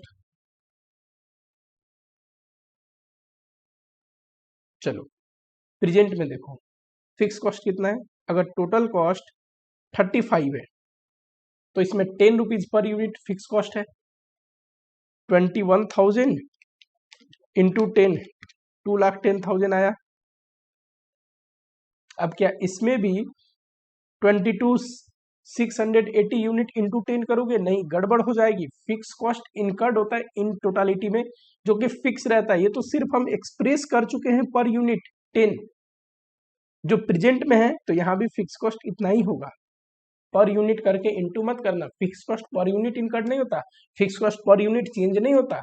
वो तो हमने सिर्फ एक्सप्रेस किया था पर यूनिट प्रेजेंट केस में, तो हमने टोटलिटी में निकाल लिया, और फिक्स कॉस्ट टोटल में निकालने के बाद हमें पता होता है कि फिक्स कॉस्ट फिक्स रहता है। चलो उसके बाद क्या था, इतना ही था, बैड डेप्थ दे नहीं रखा। एक्सपेक्टेड प्रॉफिट बताओ।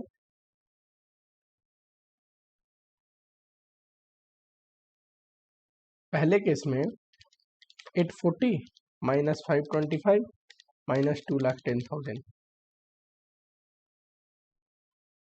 इसमें से घटेगा अपॉर्चुनिटी कॉस्ट,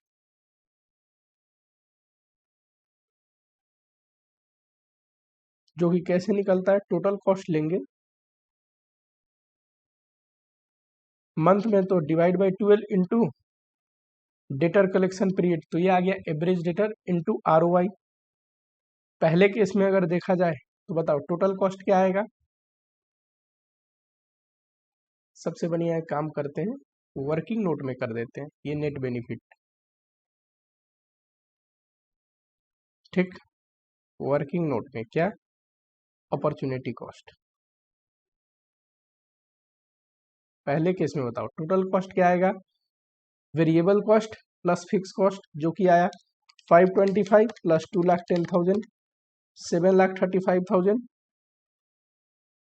इंटू कितना है अपना, अभी जो है 1 मंथ क्रेडिट पीरियड दे रहे हैं,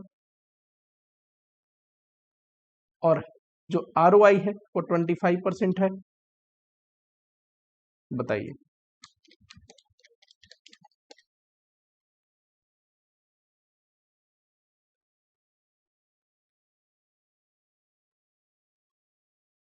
राउंड ऑफ कर दिया मैंने,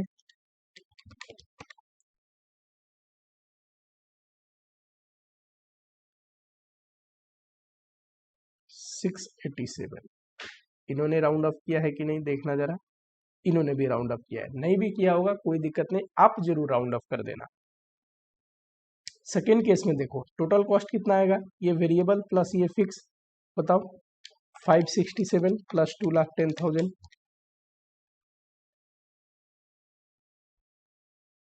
इनटू, अब देखो सेकेंड केस में डेटर कलेक्शन पीरियड कितना है, हम क्या प्रपोज करते हैं कि 1 मंथ को इंक्रीज करके 2 मंथ कर देंगे। चल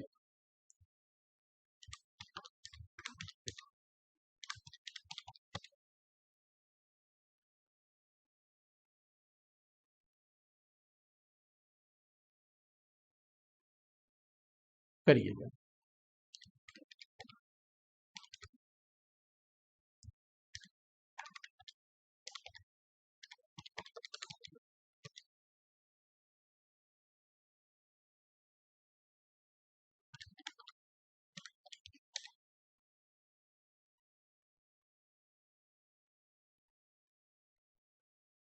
बताओ नेट बेनिफिट किस में ज्यादा है, तो नेट बेनिफिट ऑब्वियसली प्रपोजल 1 में ज्यादा है, तो हमें प्रपोजल 1 को एक्सेप्ट करनी चाहिए, यानी कि प्रपोजल को एक्सेप्ट करनी चाहिए। डिसीजन में लिखोगे since net benefit is higher in proposed policy,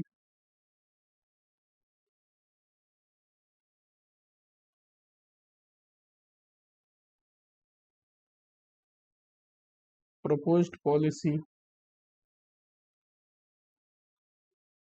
it should be accepted या implemented।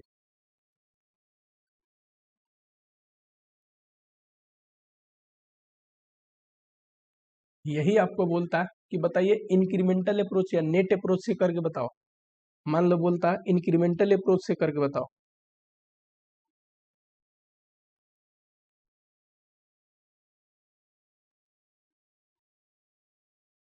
तो ऐसे करते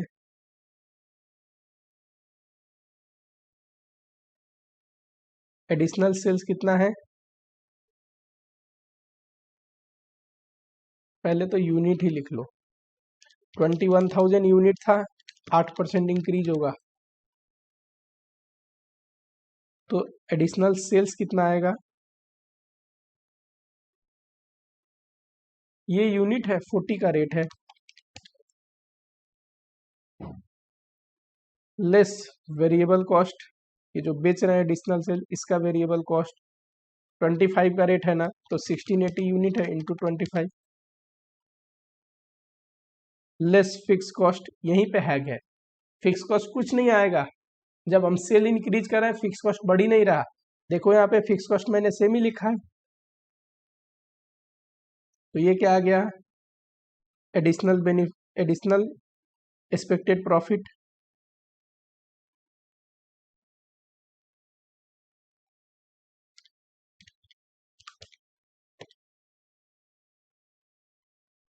लेस अपॉर्चुनिटी कॉस्ट, कौन सा एडिशनल अपॉर्चुनिटी कॉस्ट,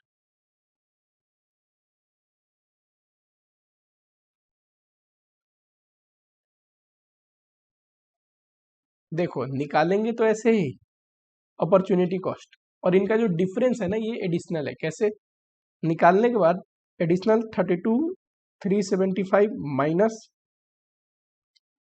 15,313, ये है एडिशनल,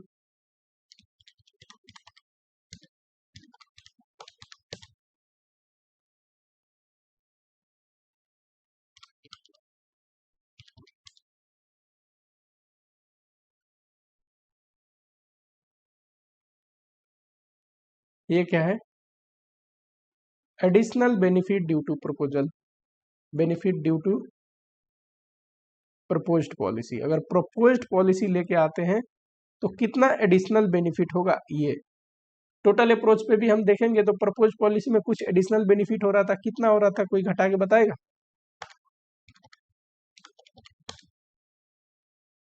कितना है 97,825 माइनस 89,687, यही आ रहा था, यही तो मैं आपको बता रहा हूँ कि टोटल अप्रोच करके ऐसे चेंज देख लो, इंक्रीमेंटल प्रॉफिट कितना है या इंक्रीमेंटल निकाल लो, सेम ही आंसर आना चाहिए। ठीक है, आइए जरा नेक्स्ट क्वेश्चन पे आइए,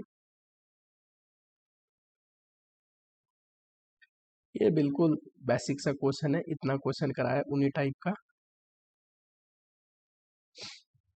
ये भी बिल्कुल बेसिक सा क्वेश्चन है, अलग अलग प्रपोजल है, default as a percentage of sale, ये इसको बोलते हैं बैड डेप्ट, हर एक केस का दे रखा है, average collection period for non payment of account, debtor collection period की इंफॉर्मेशन दे रखा है और रेट ऑफ इंटरेस्ट दे रखा है। बताइए कौन सा पॉलिसी आपको एक्सेप्ट करनी चाहिए। बहुत ही बेसिक है, 4 टाइप का है, चारों में आपको सेल्स निकालना है, कॉस्ट घटाना है, बैड डेब्ट घटाना है, अपॉर्चुनिटी कॉस्ट घटानी है। सिंपल सी बात है। ये क्वेश्चन अच्छा है, यूनिक है, प्लेज के ऊपर क्वेश्चन है। अब आते हैं सेकेंड पोर्शन चैप्टर का, फाइनेंसिंग ऑफ रिसीवेबल।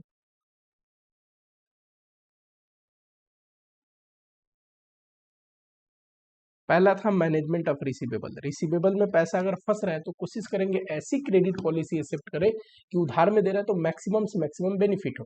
पर आप ध्यान दो, जो पैसा रिसीवेबल में फंस रहा है, मुझे तो है कि सेल इंक्रीज होगा, प्रॉफिट इंक्रीज होगा, वो पैसा कहीं से तो आएगा।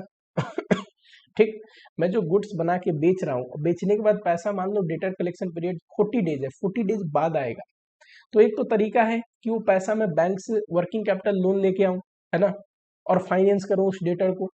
तो फाइनेंसिंग ऑफ डेटर में दो फेमस तरीके हैं जो हमें पढ़ना है। नंबर 1 प्लेज, कि आप क्या करिए, जब तक पैसा डेटर से नहीं आ रहा है ना, डेटर को प्लेज करके शॉर्ट टर्म लोन ले लीजिए। या दूसरा है फैक्टरिंग।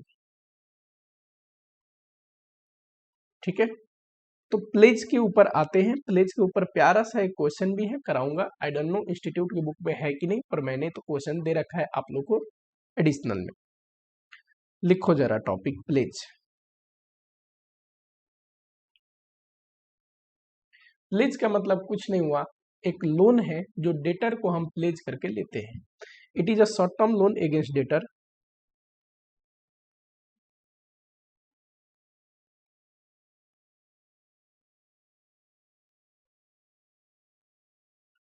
ठीक है, अब क्योंकि डेटर को प्लेज करके लोन ले रहे हैं तो सिक्योर्ड लोन है, सिक्योरिटी के रूप में हमने अपने डेटर को रख रखा है। ठीक है, it is secured loan, secured loan है। लोन कितना मिलता है, पूरे डेटर को नहीं मिलेगा। मान लो बैंक के पास गए, बोले ये मैं कंपनी है, सेल करता हूँ, मेरे डेटर है, कलेक्शन हो जाती है टाइम टू टाइम, इस डेटर के बिहाफ पे थोड़ा लोन दे दो। क्या पूरे ही डेटर को देख के उतना लोन दे देगा आपको? नहीं। क्यों? बहुत सारे डेटर ऐसे भी तो हैं जो थोड़ा बहुत डिस्काउंट मांग लेते होंगे, जो बैड डेप्ट कर देते होंगे तो थोड़ा एडिक्वेट मार्जिन काट के देता है। ये डिपेंड करता है। देखो, अगर आपका डेटर कोई जाना माना इंसान है जिसका बैड डेप्ट करने का चांस ज्यादा है, तो उसके नाम पे लोन थोड़ी ज्यादा मिलेगी आपको, उस डेटर के बिहाफ पे लोन थोड़ी ज्यादा मिलेगी। It completely depends upon the quality of debtor. ठीक, बैंक में फाइनेंस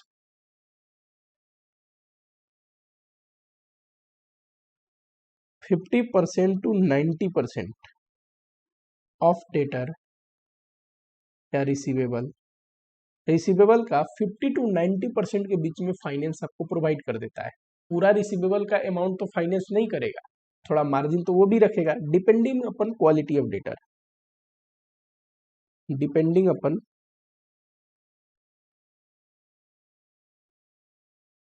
क्वालिटी ऑफ डेटर।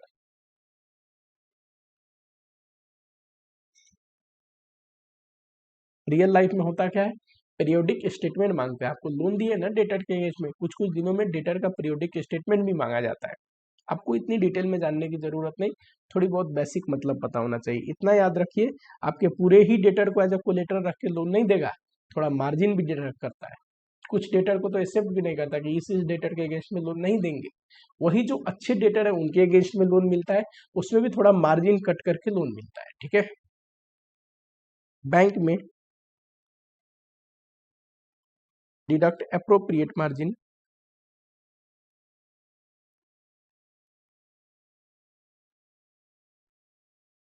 जो डेटर बैंक ने सिलेक्ट किया कि इन डेटर के अगेंस्ट में लोन देंगे, उसमें भी पूरा अमाउंट में नहीं, थोड़ा अप्रोप्रिएट मार्जिन डिडक्ट करने के बाद जो बच गया उसके अगेंस्ट में लोन देता है। Appropriate margin before providing loan against debtor, before providing loan against debtor.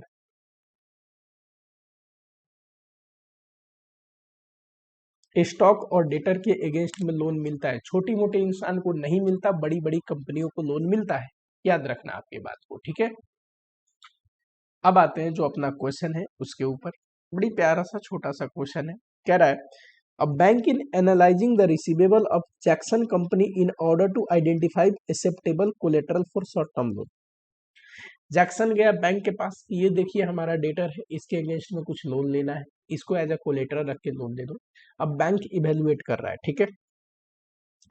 Company credit policy 210 net 30, इसका मतलब क्या हुआ, पहले ही लेक्चर में पढ़ाया था। इसका मतलब हुआ कि अगर 10 डेज के अंदर में पेमेंट करते हो तो आपको 2% डिस्काउंट मिलेगा, नहीं तो आप पेमेंट करने का जो मैक्सिमम डे है 30 डेज है, 30 डेज के अंदर आप पेमेंट करिए, ठीक। कंपनी की ये पॉलिसी अपने डेटर के लिए। Bank lend 80% of account where customer are not currently overdue. कह रहा है बैंक जो रिसीवेबल है ना उनका 80% आपको लोन प्रोवाइड कर देगा, पर कौन कौन से रिसीवेबल को, सारे रिसीवेबल के अगेंस्ट में नहीं, कौन कौन से receivable, where customer are not currently overdue, उन्हीं को जो ओवर ड्यू ना हो रखे हो। ओवर ड्यू मतलब जिनका डेट अभी खत्म नहीं हुआ है, ऐसा अगर इंसान है कि डेट खत्म हो गया पेमेंट का, अभी भी पेमेंट नहीं किया है, तो उनके अगेंस्ट में लोन नहीं प्रोवाइड करेंगे। Where the average payment period does not exceed 10 days from past net period, और ऐसे भी कस्टमर नहीं होने चाहिए जिनका जो ये मैक्सिमम पीरियड टाइम है ना, इससे 10 दिन एक्स्ट्रा, यानी कि 30 डेज है, तो 40 डेज से ज्यादा डिले पेमेंट ना करते हो। कोई भी ऐसा इंसान जो 40 डेज से ज्यादा पास्ट में डिले पेमेंट किया हो, उसके अगेंस्ट में लोन नहीं देंगे। कोई भी ऐसा इंसान जो प्रेजेंट में ओवर ड्यू हो चुका है, यानी कि 30 डेज में पेमेंट करनी थी पर अभी तक पेमेंट नहीं किया है, उसके अगेंस्ट में भी लोन नहीं देंगे। फिर बच गए जो उनके अगेंस्ट में लोन देंगे। कितना लोन देंगे, सिर्फ 80% लोन देंगे। A schedule of Jackson receivable has been prepared, Jackson अपने कस्टमर का शेड्यूल बनाया और बैंक को सबमिट कर दिया प्लेज के लिए। Bank uses 10% allowance for cash discount, bank 10% margin deduct कर लेता है इस वजह से कि भाई कुछ कस्टमर ऐसे भी तो है जो आपसे कैश डिस्काउंट मांग सकते हैं, पूरा पेमेंट नहीं भी दे सकते हैं, ठीक। तो पहले तो ये देखते हैं एलिजिबल कस्टमर कौन से है, बताओ। आउटस्टैंडिंग डेज, अभी देखो ये है, ये 15 दिन उधार रख रखा है अभी तक, ये 45 डेज है, तो ये इसको तो लोन नहीं मिलेगा इस डेटर के अगेंस्ट में। क्यों, देखो 30 डेज से एक्स्ट्रा जो उधार अभी चल रहा है ना, कि ओवर ड्यू हो चुके, यानी कि 30 डेज में पेमेंट देने, पेमेंट दिया नहीं, उन पे नहीं लूंगा, नहीं देगा बैंक लोन, ठीक है। तो यानी कि ये तो 45 डेज हो गया, 30 डेज एक्सीड हो गया, इस पे नहीं देगा बैंक, इस पे भी लोन नहीं देगा। बचे हुए जो लोग हैं, इनको अभी पेमेंट करने में ड्यू डेट बची हुई है, 30 डेज हम डेट देते हैं ना, ठीक। और बैंक एक और कंडीशन भी तो लगाया है कि पास्ट में देखेंगे कि पास्ट में जो लोग पेमेंट कर रहे हैं ना, उनका हिस्ट्री कैसा नहीं होना चाहिए, 10 डेज से ज्यादा एक्सीड नहीं होना चाहिए। यानी कि 30 डेज हम पेमेंट डेट देते हैं, 10 डे और दो दे तो 40 डेज आएगा, 40 डेज से ज्यादा डिले जिन्होंने पास्ट में पेमेंट कर रखी है उनको भी लोन नहीं देंगे उस डेटर के अगेंस्ट में, ठीक। ये देखो, ये गया, ये गया, ये गया, यानी कि इनके अगेंस्ट में भी जैक्सन को लोन नहीं मिलेगा। फिर इलिजिबल कौन बना, ये जो अकाउंट नंबर 74 है, ये 107, 108, ये दोनों इलिजिबल है, ठीक। और एक 116, ये एक ऐसे अकाउंट, 4 अकाउंट है जो ये रिसीवेबल है ना, ये चारों रिसीवेबल, इनके अगेंस्ट में आपको लोन मिलेगी, ठीक है। हमें पूछा क्या है, हमें पूछा है अमाउंट ऑफ लोन बताइए। अब देखो यहां पे अगर मैं सॉल्यूशन लिखूं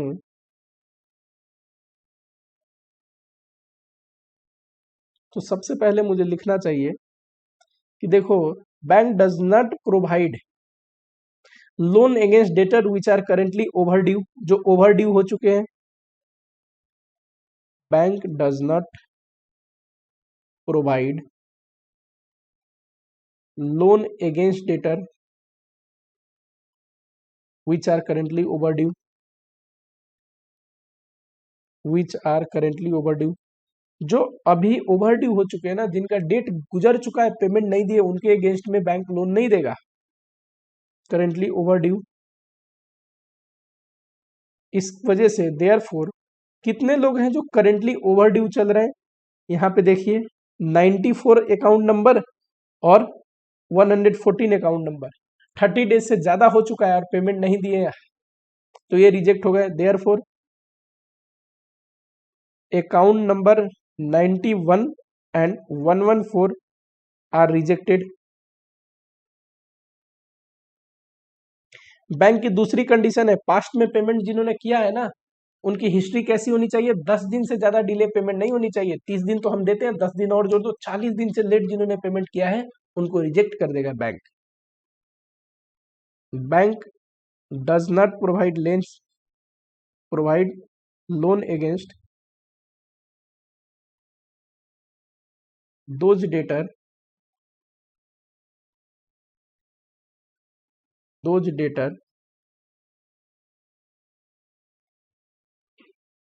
क्या किसके अगेंस्ट में नहीं देगा, whose average payment period does exceed whose average payment period exceeds 10 days beyond 30 days। 30 दिन तो हम देते ही है, 10 दिन और जोड़ लीजिए, 10 डेज से और ज्यादा डिले जिन्होंने पास्ट में पेमेंट किया हो, जिनकी ऐसी हिस्ट्री है, उनके अगेंस्ट में भी नहीं देंगे। ये देखो 40 दिन हो गए, 40 दिन से ज्यादा इसने, जो कि ये 91 है, इसने जो कि 114 है, और इस क्राइटेरिया में ये भी रिजेक्ट हो गया जो कि 113 है। देयरफॉर अकाउंट नंबर जो 91 है, 114 है एंड 123 है आर रिजेक्टेड। तो इलिजिबल कौन सा अकाउंट नंबर है जिसके अगेंस्ट में लोन मिलेगा, देयरफॉर अकाउंट नंबर, कौन सा अकाउंट नंबर, 74 107 108 116, 74 107 108 116 आर इलिजिबल। ठीक है, फॉर प्लेज। अब अमाउंट ऑफ लोन निकालते हैं।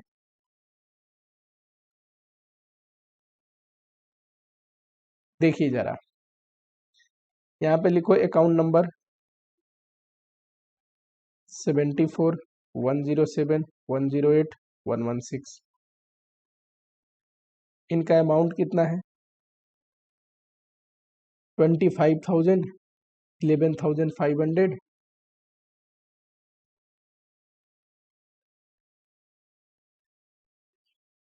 2,300, 14,000।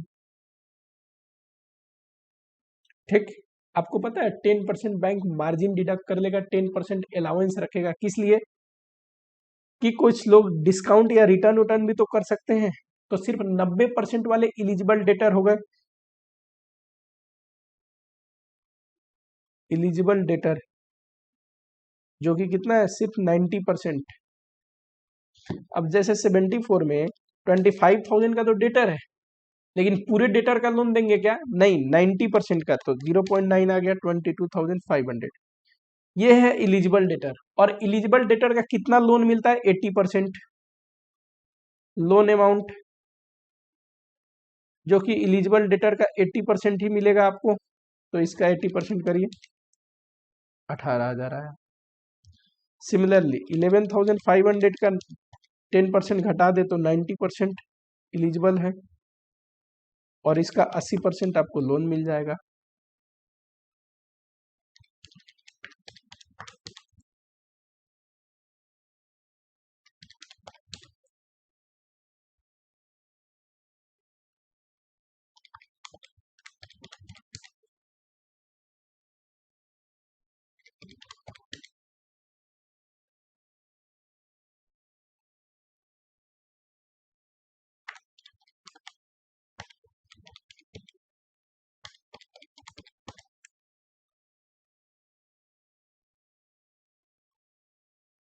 ठीक है, ये आपका लोन अमाउंट हो 38,016।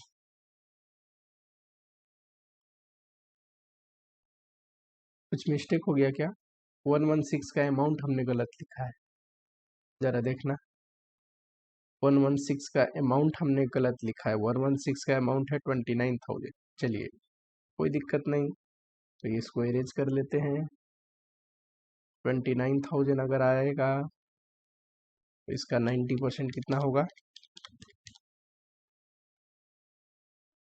और इसका 80% कितना होगा? अब बताओ जरा।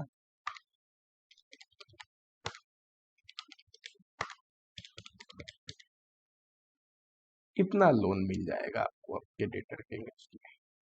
कुछ डेटर तो रिजेक्ट हो गए, उनके अगेंस्ट में लोन ही नहीं मिलेगा। जो डेटर एक्सेप्ट हुए तो 10% मार्जिन काटेंगे तो एलिजिबल डेटर आएगा कि इतने डेटर का अमाउंट हम कंसीडर कर रहे हैं आपको डेटर को, और उसका भी 80% हम लोन प्रोवाइड करेंगे।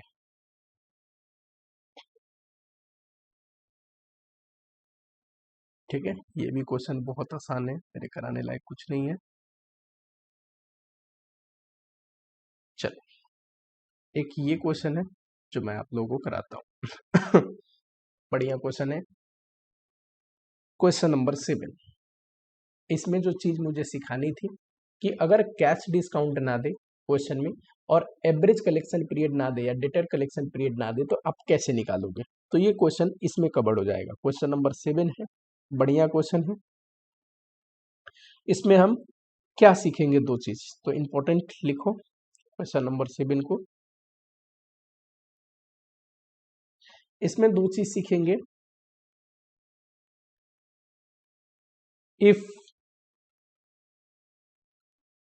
कैश डिस्काउंट, या फिर ऐसे लिख लो, इसमें सीखेंगे how to calculate cash discount, how to calculate cash discount, cash discount कैसे निकालेंगे, और दूसरा हाउ टू कैलकुलेट, कई बार दिया नहीं रहता, इंफॉर्मेशन देता है, डेटर कलेक्शन पीरियड बोलो या एवरेज कलेक्शन पीरियड बोलो, इसको निकालेंगे कैसे, पूरा ही लिख लो। ये बाद में रिवीजन करोगे तो समझ में आएगा क्या लिखाया था सर ने, डेटर कलेक्शन पीरियड, इसी को एवरेज कलेक्शन पीरियड भी बोलते हैं। कई बार क्वेश्चन में दिया नहीं रहता तो निकालते कैसे। चलो लिखा है a company is presently having a credit sale of 12 lakh. कहानी को यहाँ पे मैं स्टार्ट करता हूँ। ये है प्रेजेंट, जिसमें अभी अपना सेल क्या है, 12 लाख। क्रेडिट सेल, हमें क्रेडिट सेल से ही मतलब है डेटर चैप्टर में। तो existing credit term is 110 net 15। अभी जो टर्म है वो 110 नेट 45 है। इसका मतलब क्या हुआ, 10 दिन में अगर पेमेंट करोगे तो 1% डिस्काउंट मिल जाएगा, नहीं तो 45 डेज है पेमेंट करने के लिए। ठीक है, एवरेज कलेक्शन पीरियड 30 डेज है। एवरेज कलेक्शन पीरियड, इसी को डेटर कलेक्शन पीरियड बोलते हैं, 30 डेज है। आप बोलोगे सर एवरेज कलेक्शन पीरियड तो दे रखा है, पर मैं इसमें सिखाऊंगा, नहीं दिया होता तो हम कैसे निकालते। ठीक है, अगला क्वेश्चन जब फैक्टरिंग का आएगा उसमें आएगा कि एवरेज कलेक्शन पीरियड दिया नहीं है, कई बार नहीं देता है, तब कैसे निकालेंगे। करेंट बैड डेप्ट इज 1.5%, और बैड डेप्ट अभी कितना है, 1.5%। क्रेडिट सेल पे ये परसेंटेज लगाते हैं, आपको पता होना चाहिए। In order to accelerate the collection process further, हम चाहते हैं कि फटाफट कलेक्शन प्रोसेस हो जाए और सेल्स भी बढ़े, increase sale, company is contemplating liberalise its existing credit period, जो कि होगा 210 नेट 45। हम अब इसको चेंज कर रहे हैं, 210 नेट 45 कर रहे हैं। अब 10 दिन में कोई पेमेंट करता है तो 2% डिस्काउंट देंगे। ऐसा क्यों कर रहे हैं कि कलेक्शन थोड़ा फटाफट हो जाए, है ना। आगे पढ़ो। It is expected that sale is likely to increase by 1/3। Sale बढ़ के कितना हो जाएगा, ये प्रोपोज्ड है 1/3 से बढ़ेगा। 12 लाख है ही, इसका 1/3 कितना होता है, 4 लाख। 4 लाख से बढ़ जाएगा तो 16 लाख हो जाएगा सेल। और पढ़िए, बैड डेप्ट अमाउंट्स टू 2% ऑफ सेल, कह रहा है अब जो बैड डेप्ट होगा वो 2% हो जाएगा। Average collection period declines to 20 day. Average collection period पहले डिले होती थी, अब क्योंकि हम डिस्काउंट देंगे तो ज्यादा लोग कोशिश करेगा 10 दिन के अंदर में पेमेंट करे, और क्या होगा, एवरेज कलेक्शन पीरियड घट के 20 डेज हो जाएगा।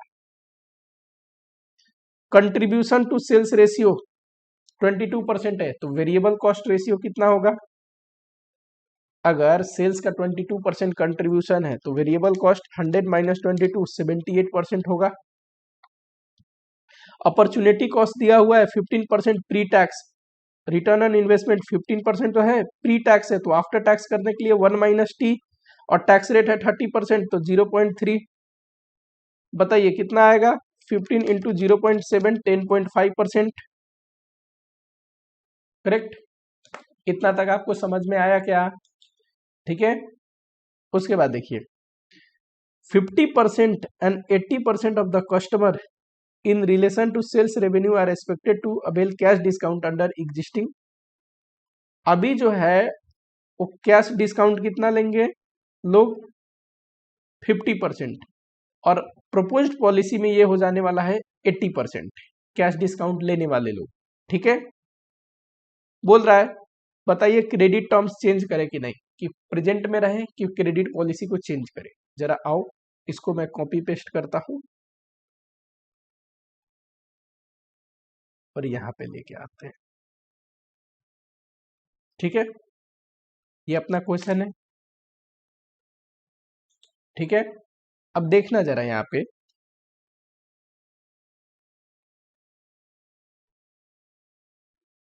सबसे पहले तो निकालते हैं कैश डिस्काउंट।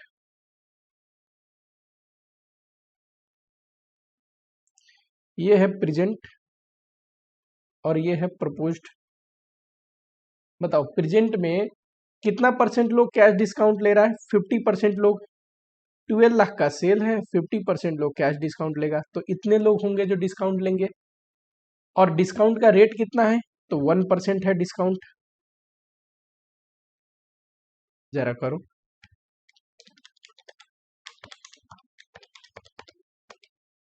$6,000 आया। प्रपोज में बोलो 16 लाख का सेल है, 80% लोग डिस्काउंट लेगा, तो इतना सेल पे डिस्काउंट होगा, और डिस्काउंट का रेट कितना है? तो 2%। यहां देखो डिस्काउंट का रेट कहां से पता चलता है? ये है डिस्काउंट का रेट। ठीक, बताओ।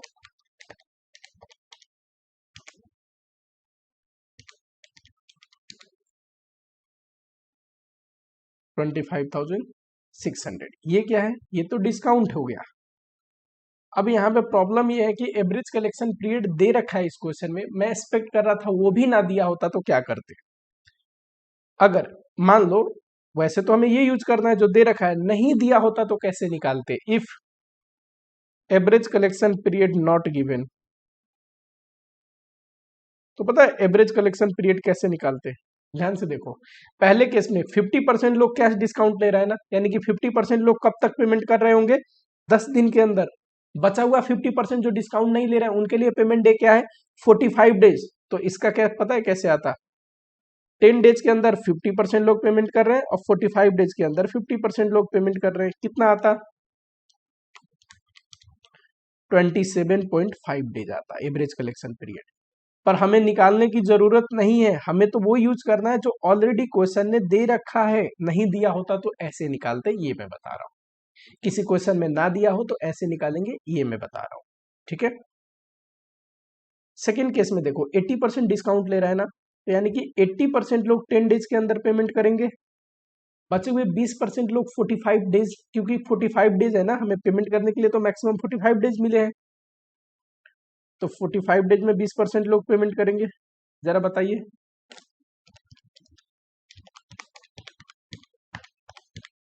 $70 डेज आता है एवरेज कलेक्शन पीरियड। नहीं दिया होता तो 27.5 डेज और 17 डेज एवरेज कलेक्शन पीरियड निकालते, लेकिन ऑलरेडी एवरेज कलेक्शन पीरियड दे रखा है तो ये करने की जरूरत नहीं है। नहीं दिया होता तो ऐसे निकालते। कहने का मतलब कैश डिस्काउंट और एवरेज कलेक्शन पीरियड क्वेश्चन में नहीं भी दे सकता है, निकालने को ऐसा हो। किस क्वेश्चन में ये देगा? किस क्वेश्चन में पूछ सकता है? जिसमें क्रेडिट पीरियड दे रखा हो। क्रेडिट टर्म्स देना ही जरूरी है, इसके लिए क्रेडिट टर्म्स दे रखा हो और ये भी बता रखा हो कि कितने परसेंट लोग कैश डिस्काउंट लेंगे।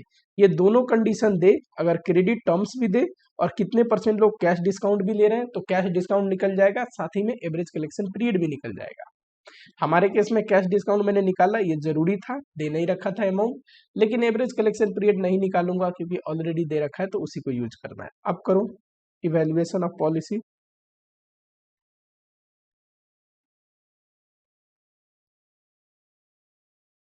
ठीक है, यहाँ पे प्रेजेंट, प्रपोज्ड, सेल्स कितनी है 12 लाख, इसमें बढ़ के 16 लाख हो जाएगा, लेस वेरिएबल कॉस्ट। आपको पता है कंट्रीब्यूशन 22% है, तो वेरिएबल 78% होगा।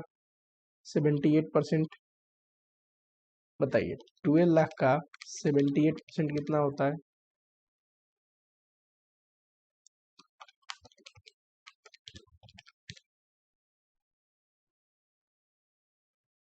और क्या घटता है? और घटता है सर कैश डिस्काउंट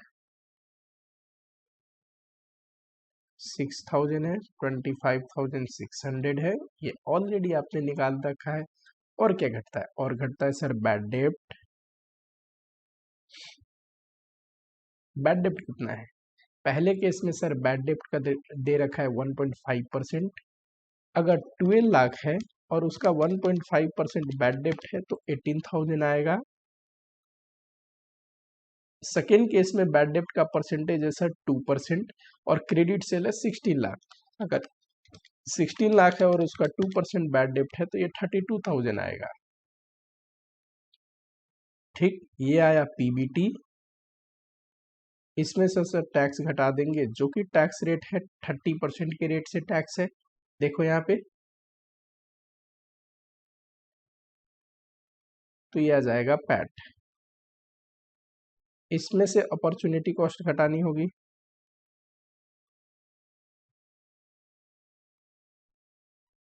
यहीं पे कैलकुलेट कर लूंगा मैं, तो ये आ गया नेट बेनिफिट।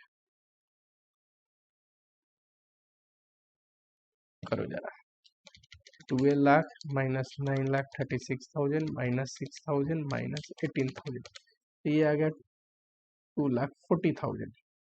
इसका 30% टैक्स 72,000।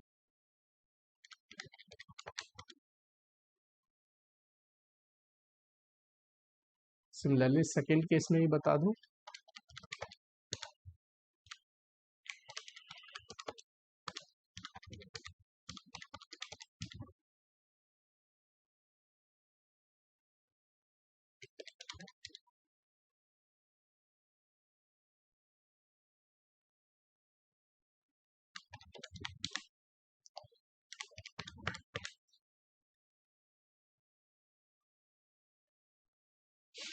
अपॉर्चुनिटी कॉस्ट कैसे निकलता है? तो अपॉर्चुनिटी कॉस्ट निकलता है, वेरिएबल कॉस्ट ले लेंगे, क्योंकि फिक्स कॉस्ट है ही नहीं, तो जो है वो वेरिएबल कॉस्ट है। ठीक, इसी को कॉस्ट ऑफ सेल भी बोलते हैं या सिर्फ कॉस्ट भी बोल सकते हैं। यहाँ पे देखो, डेटर कलेक्शन पीरियड दिया है और डेज कितना लेना है 360, तो हम क्या करेंगे, डिवाइड बाई 360 इंटू में डेटर कलेक्शन पीरियड, तो ये एवरेज डेटर आ गया, इंटू में ROI। पहले केस में देखोगे 9,36,000 है, डिवाइड बाई 360 इंटू में डेटर कलेक्शन पीरियड कितना है, तो देखो 30 डेज है, तो एवरेज डेटर 78,000 का आ रहा है। एक काम करते हैं ना, वर्किंग नोट ही कर देते हैं यहाँ पे, opportunity cost 9,36,000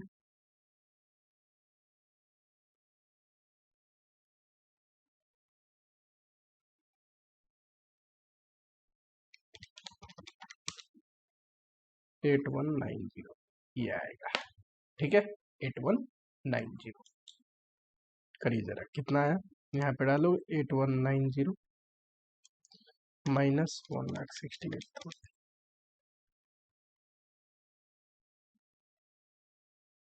similarly second case में देखो, यहाँ पे कॉस्ट कितना है 12,48,000, डेटर कलेक्शन पीरियड 20 डे हो चुका है, तो ये तो एवरेज डेटर आया इंटू 10.5।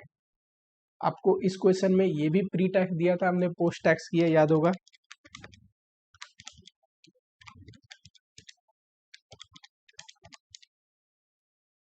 7280 आएगा, बताइए।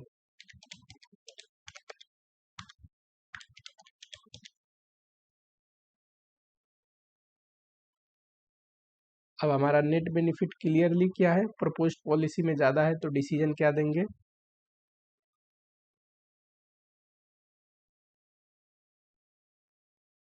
Since net benefit is more in proposed policy,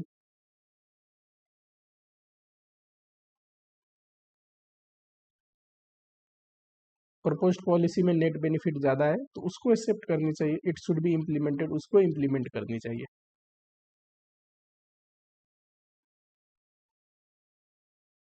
अच्छा, कितना है एडिशनल बेनिफिट अगर पूछता तो बाई चांस क्वेश्चन, तो हम घटा देते इसको, 38,990 इतना एडिशनल बेनिफिट हो रहा है अगर नए पॉलिसी को इम्प्लीमेंट किया जाए तो, ठीक है, 38,990 ये रहा। चलिए इसके बाद जो नेक्स्ट टॉपिक है अपना वो है फैक्टरिंग। अब फैक्टरिंग के ऊपर आ सकते हैं, बहुत वेराइटी के क्वेश्चन कर लिए, ठीक। फैक्टरिंग छोटा टॉपिक नहीं है, इसको समझने में थोड़ा टाइम लगेगा आप लोगों को, ना हो तो इस लेक्चर को यहीं पे एंड करता हूँ। वीडियो पसंद आ रही है, लेक्चर पसंद आ रहा है, अच्छे से समझ आ रहा है तो आप लोग क्या करो, एक लाइक जरूर करो, कमेंट बॉक्स में लिखो कि हाँ सर अच्छे से समझ में आ रहा है। कल से डाउट सेशन कंप्लीट, कल से डाउट सेशन स्टार्ट हो रहा है, परेशानी की दिक्कत नहीं है, आप अपनी डाउट को पोस्ट करिए, जितने भी डाउट अभी तक पोस्ट हुए कल से मैं लेना स्टार्ट कर रहा हूँ। वीडियो डे में मैं रिलीज करूंगा, 1 से 1:30 बजे डाउट के लिए डेली वीडियो रिलीज करूंगा, उसमें बहुत सारे क्वेरी के डाउट होंगे, ठीक। जिन भी चैप्टर से रिलेटेड डिस्कशन होगी वो चैप्टर का हेडिंग आपको दिख जाएगा, ठीक है, वीडियो को स्टार्टिंग में ही, तो वो चीज आप देख लेना। हर एक डाउट को, जितने भी बच्चे जिन भी क्वेश्चन की डाउट बोल रहे हैं उस चीज को मैं कवर करूंगा, ठीक। तो मिलता हूँ आप लोगों से नेक्स्ट वीडियो में भी एंड साथ ही में डाउट वाली वीडियो में भी, ठीक। जिनका डाउट थोड़ा ज्यादा दिन से पेंडिंग था उनको मैं कोशिश करूंगा पहले लूँ, ठीक है। सब वीडियो 2-3 दिनों में सारे ही डाउट कवर हो जाएंगे, आप परेशान की कोई बात नहीं, ठीक है। कोई भी डाउट हो कमेंट बॉक्स में लिखिए, नंबर मैं आप लोगों को अपडेट कर दूंगा, 1 से 2 दिन बस आपको प्रोवाइड करना है मुझे, ठीक। मिलता हूँ आप लोगों से नेक्स्ट वीडियोज में।